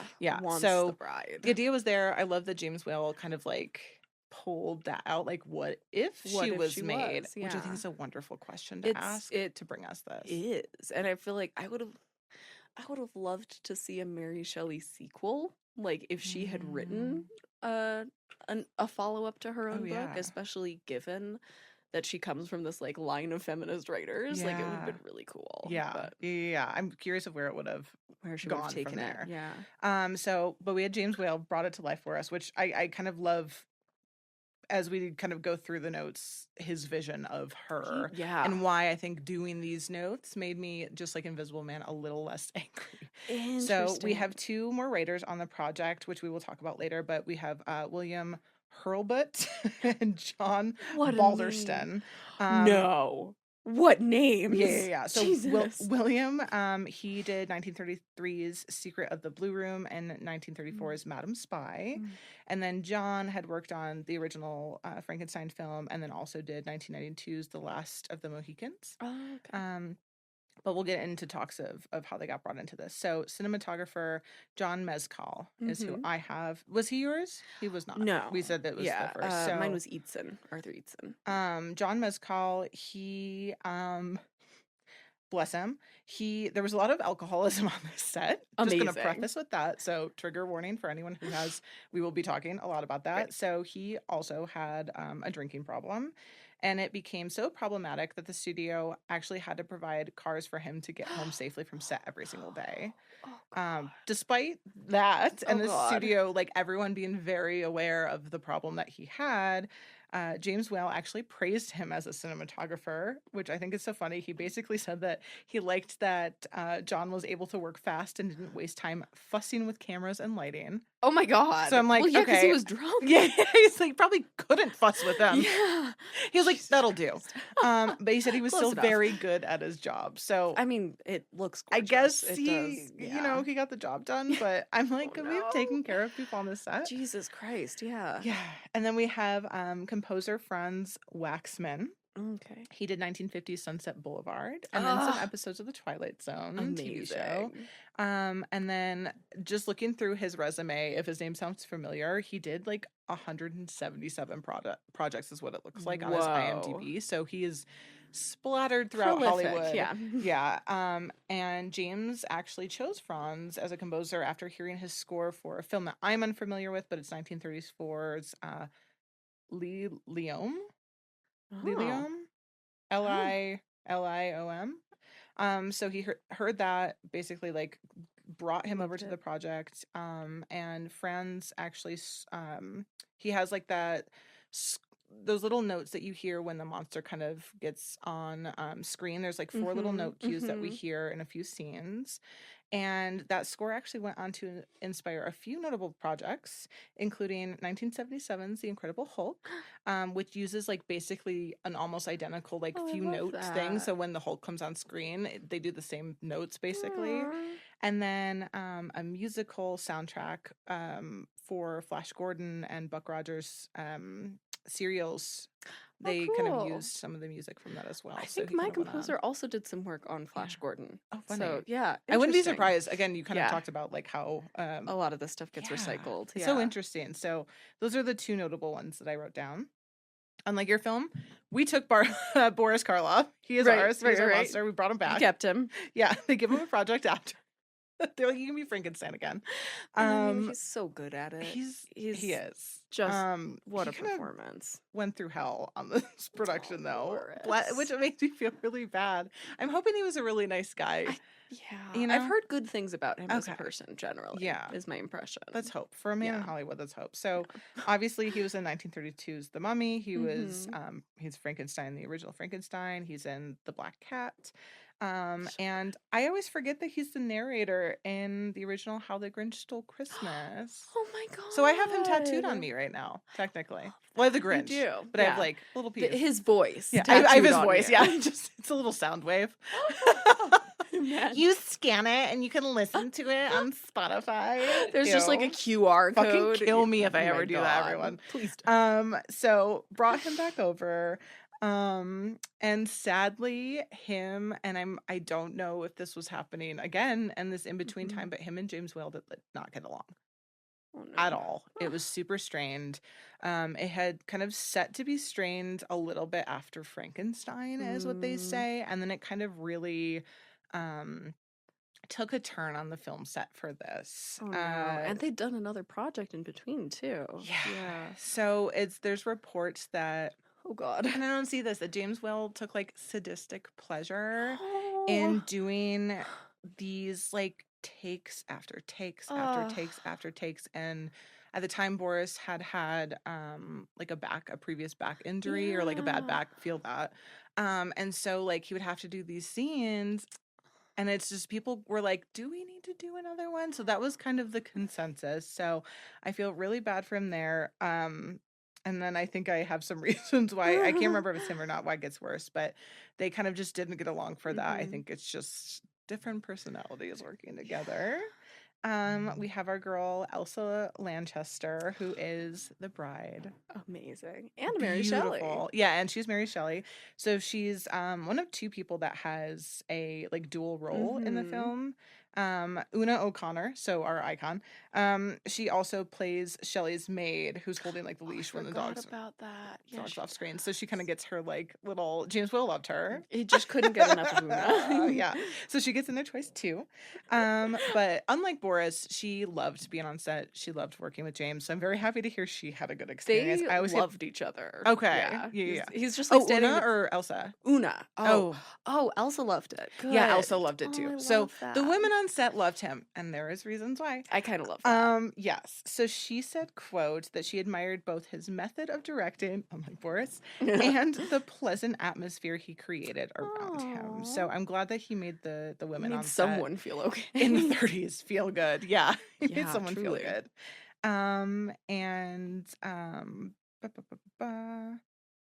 Oh, we're gonna skip over that anyways. So then we're moving on to Colin Clive, who is Henry Frankenstein, as you said earlier. Obviously, we know him from the first Frankenstein film. He also is in the Journey's End film, as well as the 1937's History is Made at Night, which sounded really familiar to me. And Journey's End is the one that James Whale did with R.C. Sheriff, the screenwriter on mine. Yeah, he did. He worked with, he repeatedly, he was on tour. Oh, he brought back a lot of the same people. I think had a lot of themes that seemed to weave in. But Colin was sadly another person to suffer from alcoholism on the set. This gets really sad and depressing. So sorry, but I just feel like it needs to be talked about. Yeah. So again, he suffered from alcoholism on the set, and it kind of worsened from the time that he did the original Frankenstein to this one. But James was like, despite all of this and like knowing this was an issue, he didn't want to recast the role. He really wanted him to have this role, which is so sweet because I'm sure he's like, as a friend, was like, I want to bring you back onto this project. It would be horrible if you weren't here. Right. James also said he loved the hysterical quality that he brought to the character. And so he's like, that can't be captured by anyone but this actor. So I really think it's sweet. Unfortunately, right before filming for Bride of Frankenstein, Colin had broke his leg on a horseback riding accident. So that's why most of Henry Frankenstein's scenes, he's actually sitting down. I was wondering, because he's like always in close-up. Yeah. So broken leg. And unfortunately, 2 years after the release of this film, he did pass away from tuberculosis and chronic alcoholism. So he was, really struggling. Wow. So he really just fell yeah. flat on his face from that. And an extra sad note. Oh, great. I'm so sorry. It was so tragic, and it like makes me feel really bad. No. His ashes actually were unclaimed for 40 years. They sat in a LA funeral parlor until someone finally claimed them and like put them out to sea. No. So he's at rest now, floating in the ocean. Good. But like how sad that like no one was there. I'm like, James Whale, where were you? That's Get those ashes, buddy. terrible. Yeah. Yeah. I was like, you were alive when this was happening. So Yeah. sorry. Oh my We're God. going up from here. I don't know. I hope. I don't know how to say his name, and I did not look it up. Great. Ernest Bessiger. We're gonna go with that. We will never be referring to him by his last Fabulous. name Ernest. as Dr. Pretorius. Oh yeah. So great. Also with the like Alexis hands the whole Oh, time. absolutely. So yeah, was, very much again an evil twink. Yeah. Yeah. And the Yeah. evil twinks literally everywhere in this Yeah. film. They are scattered. They are not in short supply. But he was also, I believe, the 1932 The Old Dark House is also James Whale. That's the other one that he and Boris Karloff worked Yes, on. yes, yes, Yeah. yes. Yeah. Mhm. So he was also in that. He was Okay. in 1933's Ghoul, and then a ton of other projects he worked on. But he wasn't first pick for this role, which Oh, I think is like he's interesting. so good at He's- it. that- yeah, he's perfect. yeah. But Universal really wanted some A-listers, so they were going to potentially go with Claude Rains, which at Who's the already time, an A-lister by which- now? because he was top billing and everything. Yeah. Oh, so, I which I love didn't realize that. that is what made him that. So thank you. And or Bela Lugosi. So they were really pulling from the same Weird. pot. Okay. Yeah. Yeah. Universal was like, we have 4 men. Yeah. Pick one. That's pretty much how it goes. That's at that probably why they period. gave Claude Rains top billing. They're like, we need another one. We Truly, can't just we're have running Boris low. and fucking Bella. Yeah. Bella. Oh. So I thought that was really interesting. Again, I didn't realize didn't realize Claude Rain kind of came up with yours Yeah. a few years prior. So we also have a cameo from Marilyn Harris. If you don't know who that is, she was Little Maria in the first Frankenstein. She's the one that gets picked up and yeeted into the water. I Mhm. love her. So she is she's a little girl when he's running out of the blind man's burning home. You know, the Uh-huh. troop of like girls that come down. She's the one leading the troop of Oh, girls. I love that. And then James Whale made sure to give her one line, which was "look," so that she could get paid more than an extra on it because she had a speaking role. So I love that That's he brought her so back. I know. That's where I'm like, Aw. I'm so confused at Yeah, where. interesting guy. So Yeah. he cared a lot about the femmes that he was working I with. know he did. Because he was an ally. I have so much. We are going to be talking about him. So, Yeah. And then lastly, we have someone who did not make it into the film, which was actor Frederick Kerr. He played Henry's father, Baron Frankenstein, in the original Frankenstein Mhm. film. He had passed away, and once again, James did not want to recast the role, so they just took it out altogether. Oh, that's sweet. Yeah, I know. I know, especially coming off the heels of talking about Fire Walk with Me and the recasting there. It's like Yeah, I think a lot of the time it's almost easier to just cut the character. I would want to, especially if you Yeah. like really loved working with the actor, Yeah. loved the character, like the life that they brought to the character. Mhm. And there's It no would way to be, bring him back. yeah. So Yeah. he was very sweet with his casting decisions. So moving on to the script, I also have a lot about this as I can well. imagine. So, much like your film, Mhm. this went through a wild ride of figuring out what the fuck to Buckling do. in, Yeah, buckling in. truly buckle in. Some of these ideas were absolutely atrocious.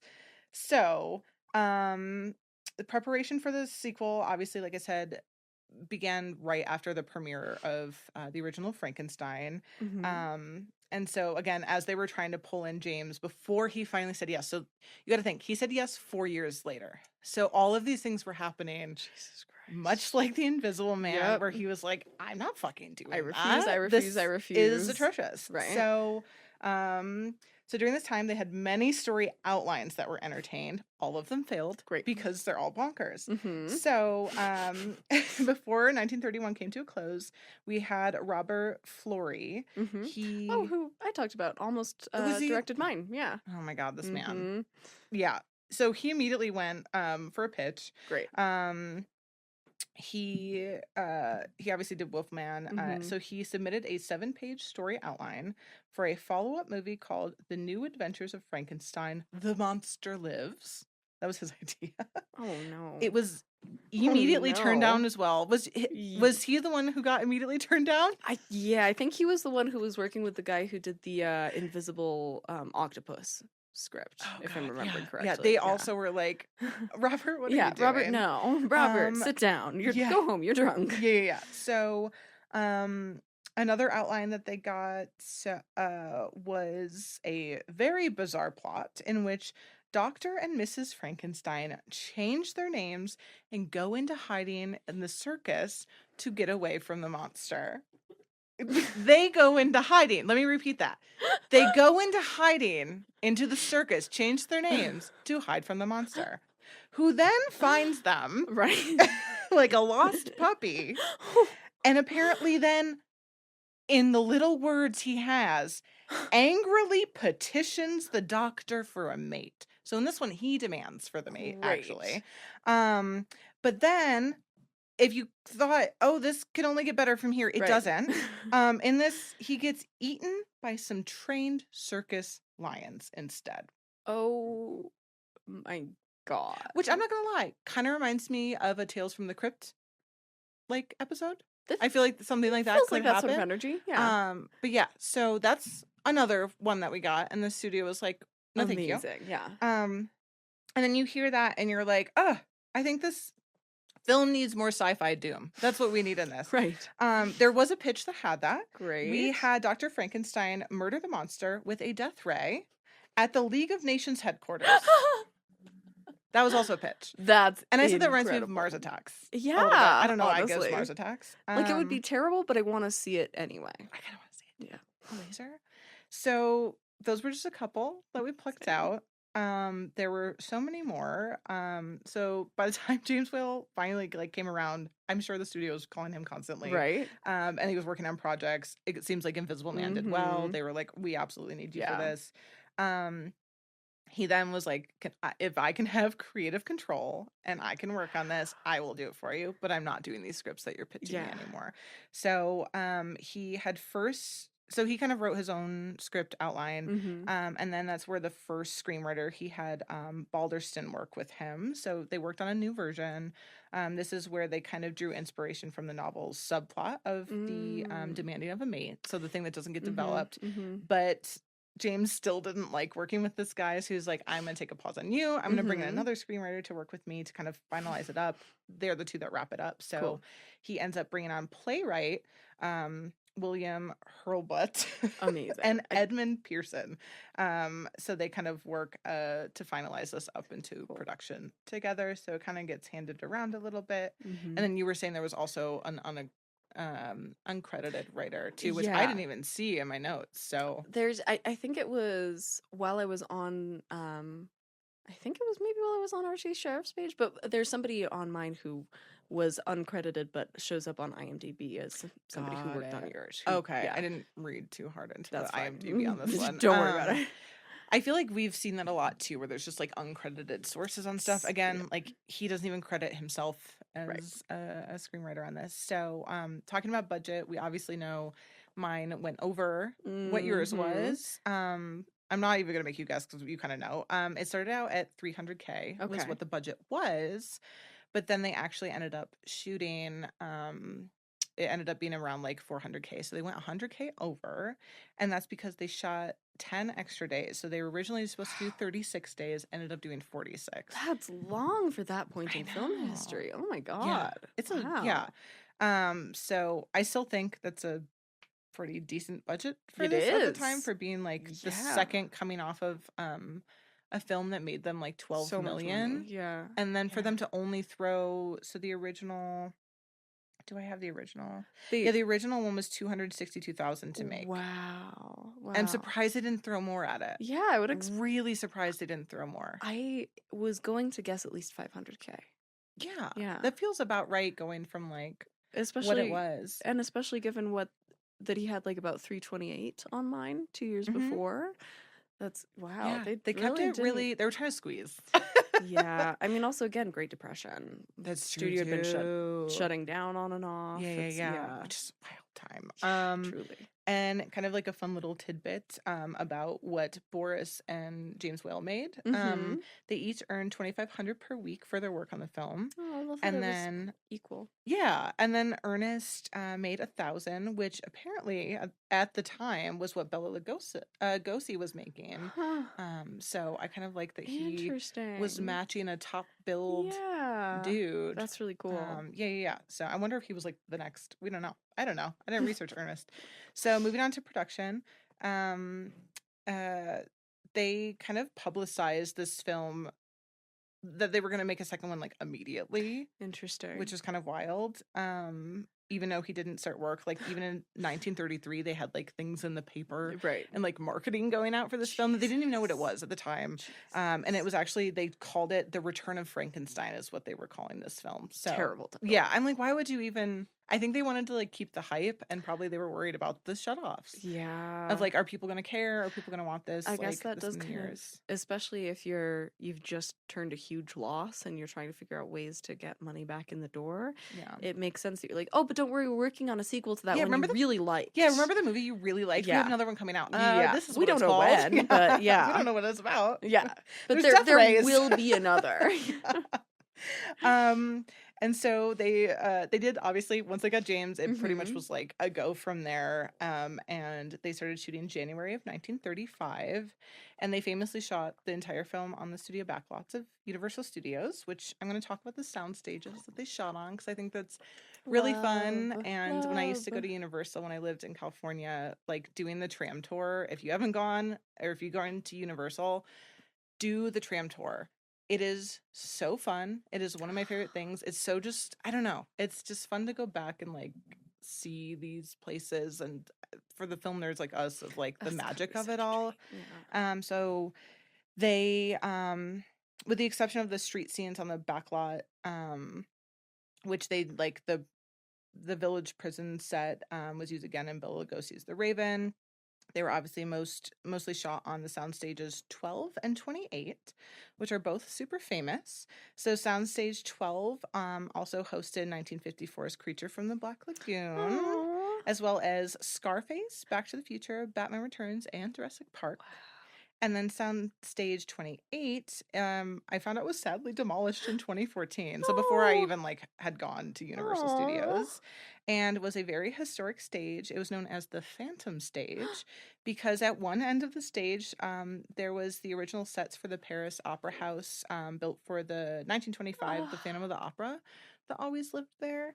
So they kind of named it. I know. And so it was also the only soundstage in Hollywood history that was named after a single film. Wow. And as well as being the oldest, and it was also the oldest and the second tallest on the Universal lot before it was demolished. So interesting. There was a lot of history. And it was sad, like researching that, there were so many petitions that were like still up for people trying to save it. No. And then articles being like, sadly, it was demolished. And I'm like, no. I know. I mean, I'm sure there were things that they wanted to update, but like save it for historic purposes. I know. I'm like, could you just left like a piece of it there? Yeah. So I don't know where the Phantom of the Opera stuff lives. Yeah, at this point, I hope those were saved yeah. at least. But... yeah, but I didn't realize it was like the only one named after a film. So I love that. Yeah. Oh, I thought that was kind of interesting. So just talking about like audience reactions in the production phase of things. So they kind of had some preview screenings for this, which I thought was really fun. And so the first week of April of 1935, they had screenings. So think shot in January, they're already having screenings in April. So very fast. Yeah. The film actually was extensively re-edit from there. So they had to kind of go back and do some of those things. They had a lot of trimmed scenes, deleted scenes, and then like some... Again, mine's in the Hays Code, but James was trying to push that, which we'll get into. So they cut approximately 15 minutes off of it. So that's why we have the 75-minute mark. So ours kind of match in length, but it would have been a little bit longer. That would be pretty long for a B horror movie from this time. Right? Yeah, like an hour 25. Right? That's kind of beefy. I know. So it went down. It was supposed to be 92. It turned out to be 75. Do we have info about what got cut? I have some of the info of what got cut, which we'll get to later. Amazing. And so I think I have in 1985, because they kind of did some restoration on things. They, I believe, have some prints of Bride that might still exist.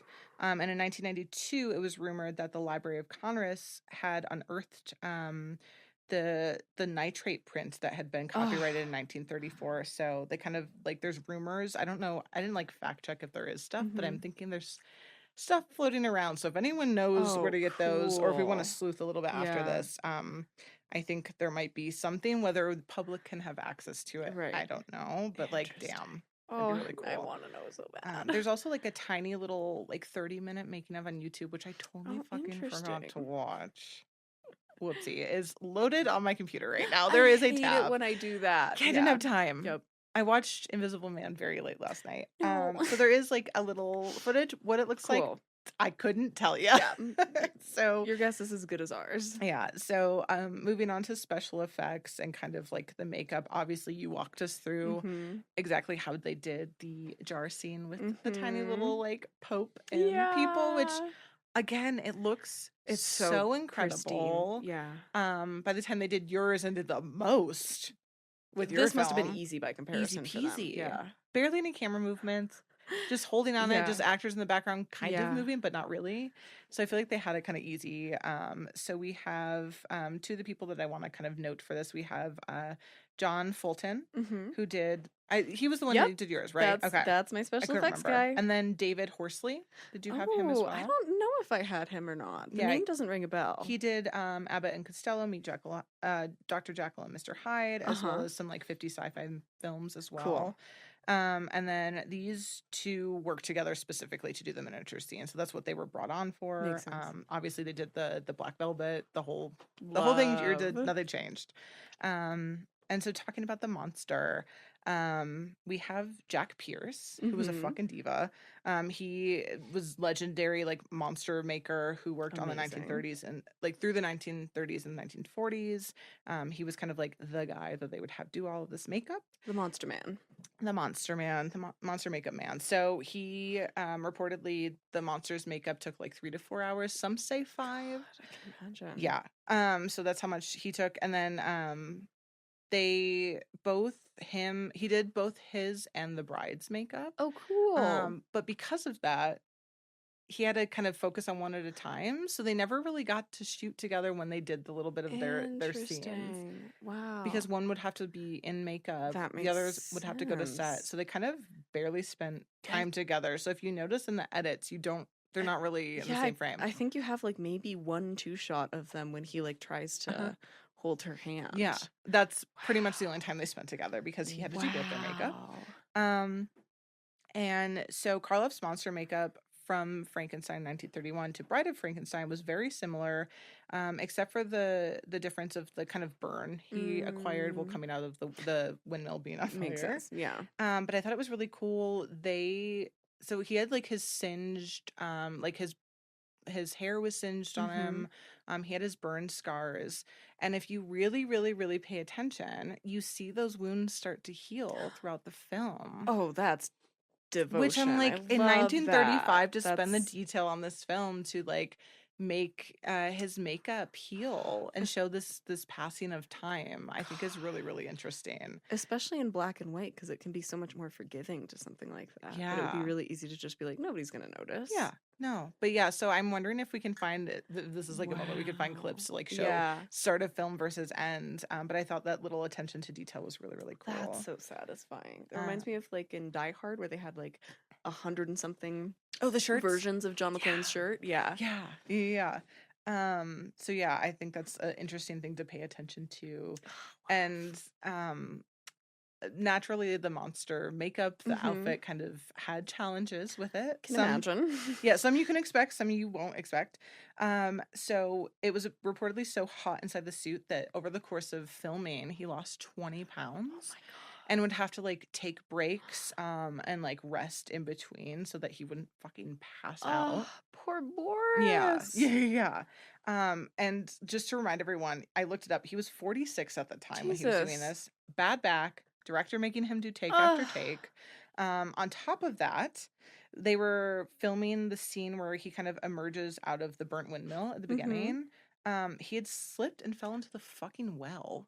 Oh and my dislocated his hip. Jesus Christ. But the show must go on, so he literally worked the entire time with like a massage therapist and doing like heat compresses. But he had to work then the rest of the fucking, which I don't know if they shot like how they shot, like when that happened in production. So like all of these things, so like no wonder he was fucking miserable. Poor thing. It's like I'm so over it right now. So yeah, he was in a lot of pain. I mean, I guess it does kind of suit the character in a way, in that the character is miserable, and you see that come through. But like, I know, but there's still like a little bit of joy. Yeah. So on top of that too, I said like in a less painful way, but like for me, any sort of work like this would horrify me. So in the original Frankenstein, he has like that kind of like sunken cheek look to him, and in this one he's a little bit more full face, which people like to note. That's because in the original he doesn't really speak, and in this one he does. Boris did not want Frankenstein or the monster to speak. He was like, this is stupid, it doesn't make sense for the character or whatever. In the original Frankenstein, he actually had a what did he have? He had like his bridge removed in his teeth. I'm assuming he just didn't have teeth there. I don't think he removed any teeth. Yeah. Fucking Christ. But he didn't have like a bridge in. And so when he found out he had to speak in this one, he was like, well, then I would have to put it back in. So we had to go get dental work to put this back in. Which kind of is why like his facial structure changed a little bit in this. That and I think he tried to pack on pounds because he knew he was gonna sweat it off. Yeah. But yeah, so he was like, I had to do all these changes he didn't want to do, like speak and then do dental work, and then had to dislocate a hip, bad back, nightmare. So it was kind of like a little, that's where I think they butted heads creatively. That's fair. Yeah. I thought it was interesting though, with the speaking of the monster, James Whale actually met with the studio's psychiatrist to select 44 simple words for the monster to speak. Interesting. And they decided on these words by looking at test papers of 10-year-olds working at the studio at the time, which I'm assuming actors and not child labor. No, that's a oh. I was like, are we fact checking? Do you know this? Jesus Christ. Yeah, I wrote hello child labor. But yeah, I thought it was really interesting that they like pulled those. Makes sense though. Yeah. It's a good thinking. The bride, her makeup roughly, like I said, took the same time, like 3 to 4 hours. Wow. And her makeup was obviously inspired by Egyptian Queen Nefertiti, which I feel like most of us, like, that's the one fact we all kind of know. Like I said, the bird mannerisms were all her. She really wanted to bring that part to it. And I thought it was really cool. The way they got her hair to stand up was it was held in place by wired horsehair cage. That's what you should have done. Sick. Yeah. It would need that to stay up. Drag queens are like, we know. Yeah. Isn't that cool? Yeah, I really want to try that now. We should. We'll just do this again. Yeah, perfect. Again. So she was only 5'4", but with the hair and with the stilts that she wore, which you can see when she sits down, her knee is very high. And then her leg goes very long after. Wow. She was almost 7 feet tall. Which is part of why it looks so like she has such a like goddess like appearance. Yeah, because she matches his like monster energy in that way too. Because imagine if she would have been dainty. Yeah, wouldn't have worked. It wouldn't have worked. Yeah. And like even like the gown that they give her too with all the draping. I love that. Yes, she was form-fitting in the beginning with, like, the bandages, but I love that they kind of gave her this silhouette that feels, very, like, goddess. But yeah, almost 7 feet. She said that on top of all the bandages being, like, so tight, she was basically, like, unable to move. And she kind of had to be carried around the studio, like, fed through a straw. She had to be fed, like, all of it. I'm like, how long was this bitch fucking in there? Truly. And she also had like a stunt double that had to get in it for a second, and basically that stunt double like ran off screen. It was like, I'm so fucking claustrophobic, just like yours. She couldn't even fucking do it. Jesus. So neither of them had fun in their costumes. Luckily, she probably only shot for a couple days. True. Thank God. Yeah. I didn't think about the shared bandage costumes. That's so funny. We both had bandages. Yeah. That's why I tried to like find something bandage. Should have thought of that. And even though I was like, I wrote, even though it sounds miserable to wear, it was super iconic. Oh yeah. And director James Whale said Oh, wait, no. Elsa said that makeup artist Jack Pierce, who we talked about, Mhm. was such a fucking diva on set that he would tell everyone basically like he created these characters, like they were all his idea, they were his design. As we know, James Whale absolutely came up with all these. Right. And so in this article talking about that, it was said, quote, he would walk around like a god who made human beings. Jesus Christ. If Okay, you're James like- Whale. Yeah. Oh, not James Whale, the Pierce. Oh, Pierce. Pierce, Okay, the makeup sorry. artist. He wanted to take all Great. the credit, which you got to think at the time if he's being like the iconic monster makeup artist. I mean, it is pretty iconic makeup. yeah. So And he it is tried to take pretty credit. makeup dependent. You know, James was like super humble, I feel like. Okay, yeah. I was like, that feels off Yeah. character for him. Yeah. Yeah. Do we know who came up with the lightning bolt in her hair? I'm assuming also James. That makes sense. Unless that's where Jack Pierce wants to take his fucking his credit. Yeah, I would have to dive on that one. Elsa said that Jack Pierce would come in, like, when she was getting her makeup done, Mhm. he would meet her in a full doctor's lab coat with a cold and superior attitude about Jesus him. Christ, frightening. Yeah, that's probably why she liked James. She's Yeah. like, yeah. At least you're not wearing a lab coat to set. My Right? God. Imagine coming in. What a diva. He was the diva, the true diva Truly. on set. I want to talk about the rating of this film a little bit. So, like we Ooh. talked about, this was the first Frankenstein was Mhm. not during the Hays Code. This Mhm. one was post. So there's things that happened Things because of change. that. So it does have a PG rating Interesting. because there's violence. I don't know how PG ratings work. It's all arbitrary. But of course, James kind of battled the Hays office on a lot of things. And he even kind of had some local and national censorship boards that were like really against Wow. certain parts of the film. And so there were several scenes that were cut after the censors like Interesting. objected them. And Mhm. so some of them were like they say scandalous, but like Mary Shelley in the beginning, Mhm. like, oh, they like focus on her cleavage a little bit too much, which I looked at and I'm like, I am no. showing more cleavage out than that bitch, Yeah. wasn't that? So they didn't like the lingering on her. There also was like a line that says, we are all three infidels, scoffers, and all marriage ties, believing only in living freely and fully. That was fucking cut. There was Jesus. some prologue things that were cut. They didn't like the dynamic of the three of them together. Did it seem like too threesome-y to them? I'm thinking. Amazing. That sounds very Hays Code, but yeah. Director James Whale actually pushed back on most of these censorships and got through some things that I think he was like, ha ha ha, you're not going to catch Love. this. So you didn't talk about it, but I am going to. So he pushed back on a lot of those things and then snuck in a lot of themes in this film, which are gay themes and gay characters, because James Whale was our gay icon. Is he really? I didn't look it up because I was like, I feel like this is made by a queer man, but I'm not gonna. He is so gay. Yes. Not only is he gay, openly gay, but actors including Elsa, Charles Lawton, and Ernest were also queer. Elsa's queer? We got a lot of gay bitches. Is on she this film. single? I know, right?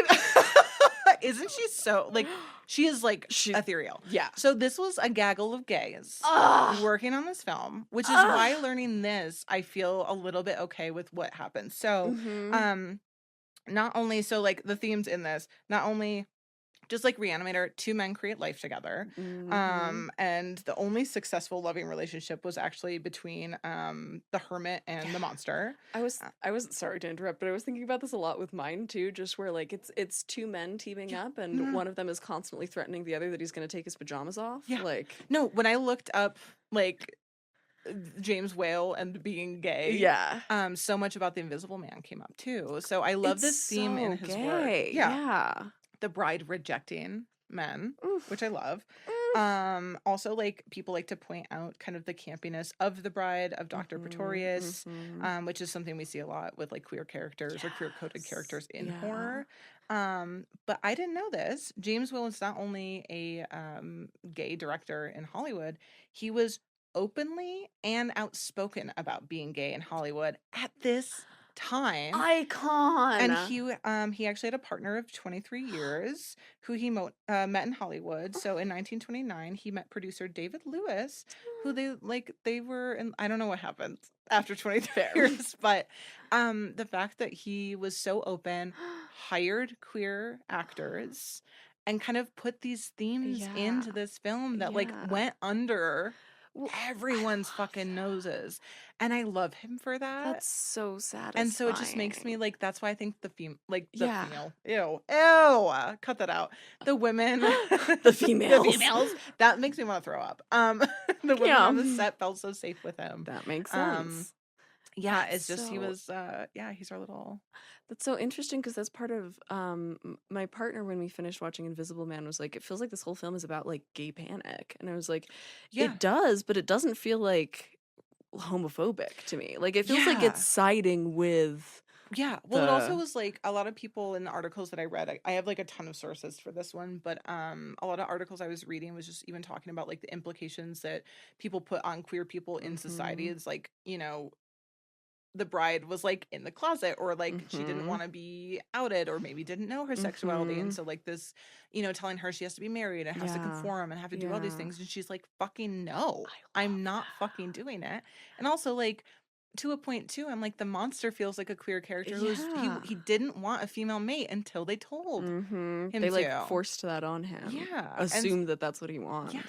Well, and I feel like both of these films, there's like a lot of trans allegory that can be read too, just in terms of like the self-made nature of the Invisible Man, and the idea of like him figuring out who he wants to be and how he wants his body to be perceived, and like, and the bride being like constructed. Like, and she's like, I don't want to be made this way. If at all. But like this way, it wasn't my choice to be this thing that you created. So all intentional. I'm so glad he's gay. I know, right? Yeah, I was so waiting for you to have like a little a little your little film through rent corner. Yeah, I was gonna say. Oh my god, Tiny Desk. I was like, that's me. That's you. Yeah. But yeah, that's so I was really excited to kind of.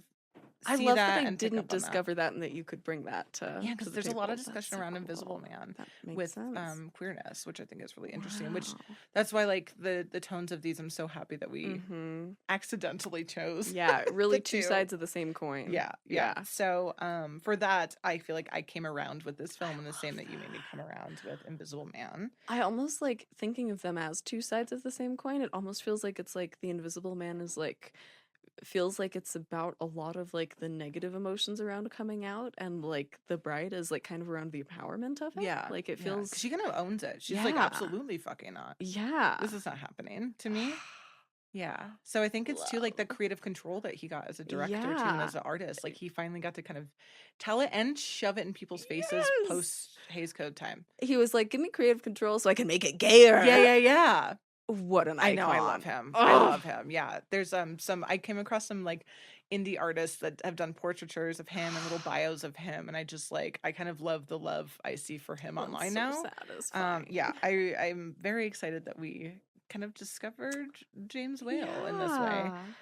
So audience and critics, as we kind of like round this out, they fucking love it. At one point, Rotten Tomatoes, this was 100% rating score, which would absolutely be our highest. Sadly, as of 2025, it sits at 98% and 7.8 out of 10. I know, I'm like, rude. Who fucking is tearing this down? And Roger Ebert considers it one of the greatest movies. It's on like his greatest movies list. I have like a quote from, I just want to kind of end on a quote from an article. I didn't write which article, but I do have this. It's one of these sources. It's one of your sources. This reporter wrote, quote, arguably the greatest of all films inspired by Whale's original Frankenstein, Bride of Frankenstein is a direct sequel, but Bride is actually livelier and funnier than the first film, while generating even more sympathy for its hapless monster and creating even more impressive expressionistic visuals. So I still kind of like the first one better, but I love where he came from on this one so much better with Bride. And I've always loved her for not conforming to what the men wanted her to do, but like, again, deep diving into James kind of really put everything to the surface for me in a way that I didn't know. And I can't believe you didn't How did you not research James Will gay? I think we should start doing that with everyone. Yeah, I should just make that like a film gay. Yeah, an immediate part of my research process needs to be that. But yeah, that's so funny. I'm having one of those like you should have realized this before moments because like I told you this was a film that I watched very young, right? And I remember the bride coming on screen and little baby Siena being like, I want to be that. I know, isn't that like, I want to be that to I want to be with that pipeline. Yep. Yeah. So true. Very straight line. Very short straight line. Mm-hmm. Just only like straight thing about us. Yeah, truly. It's that line.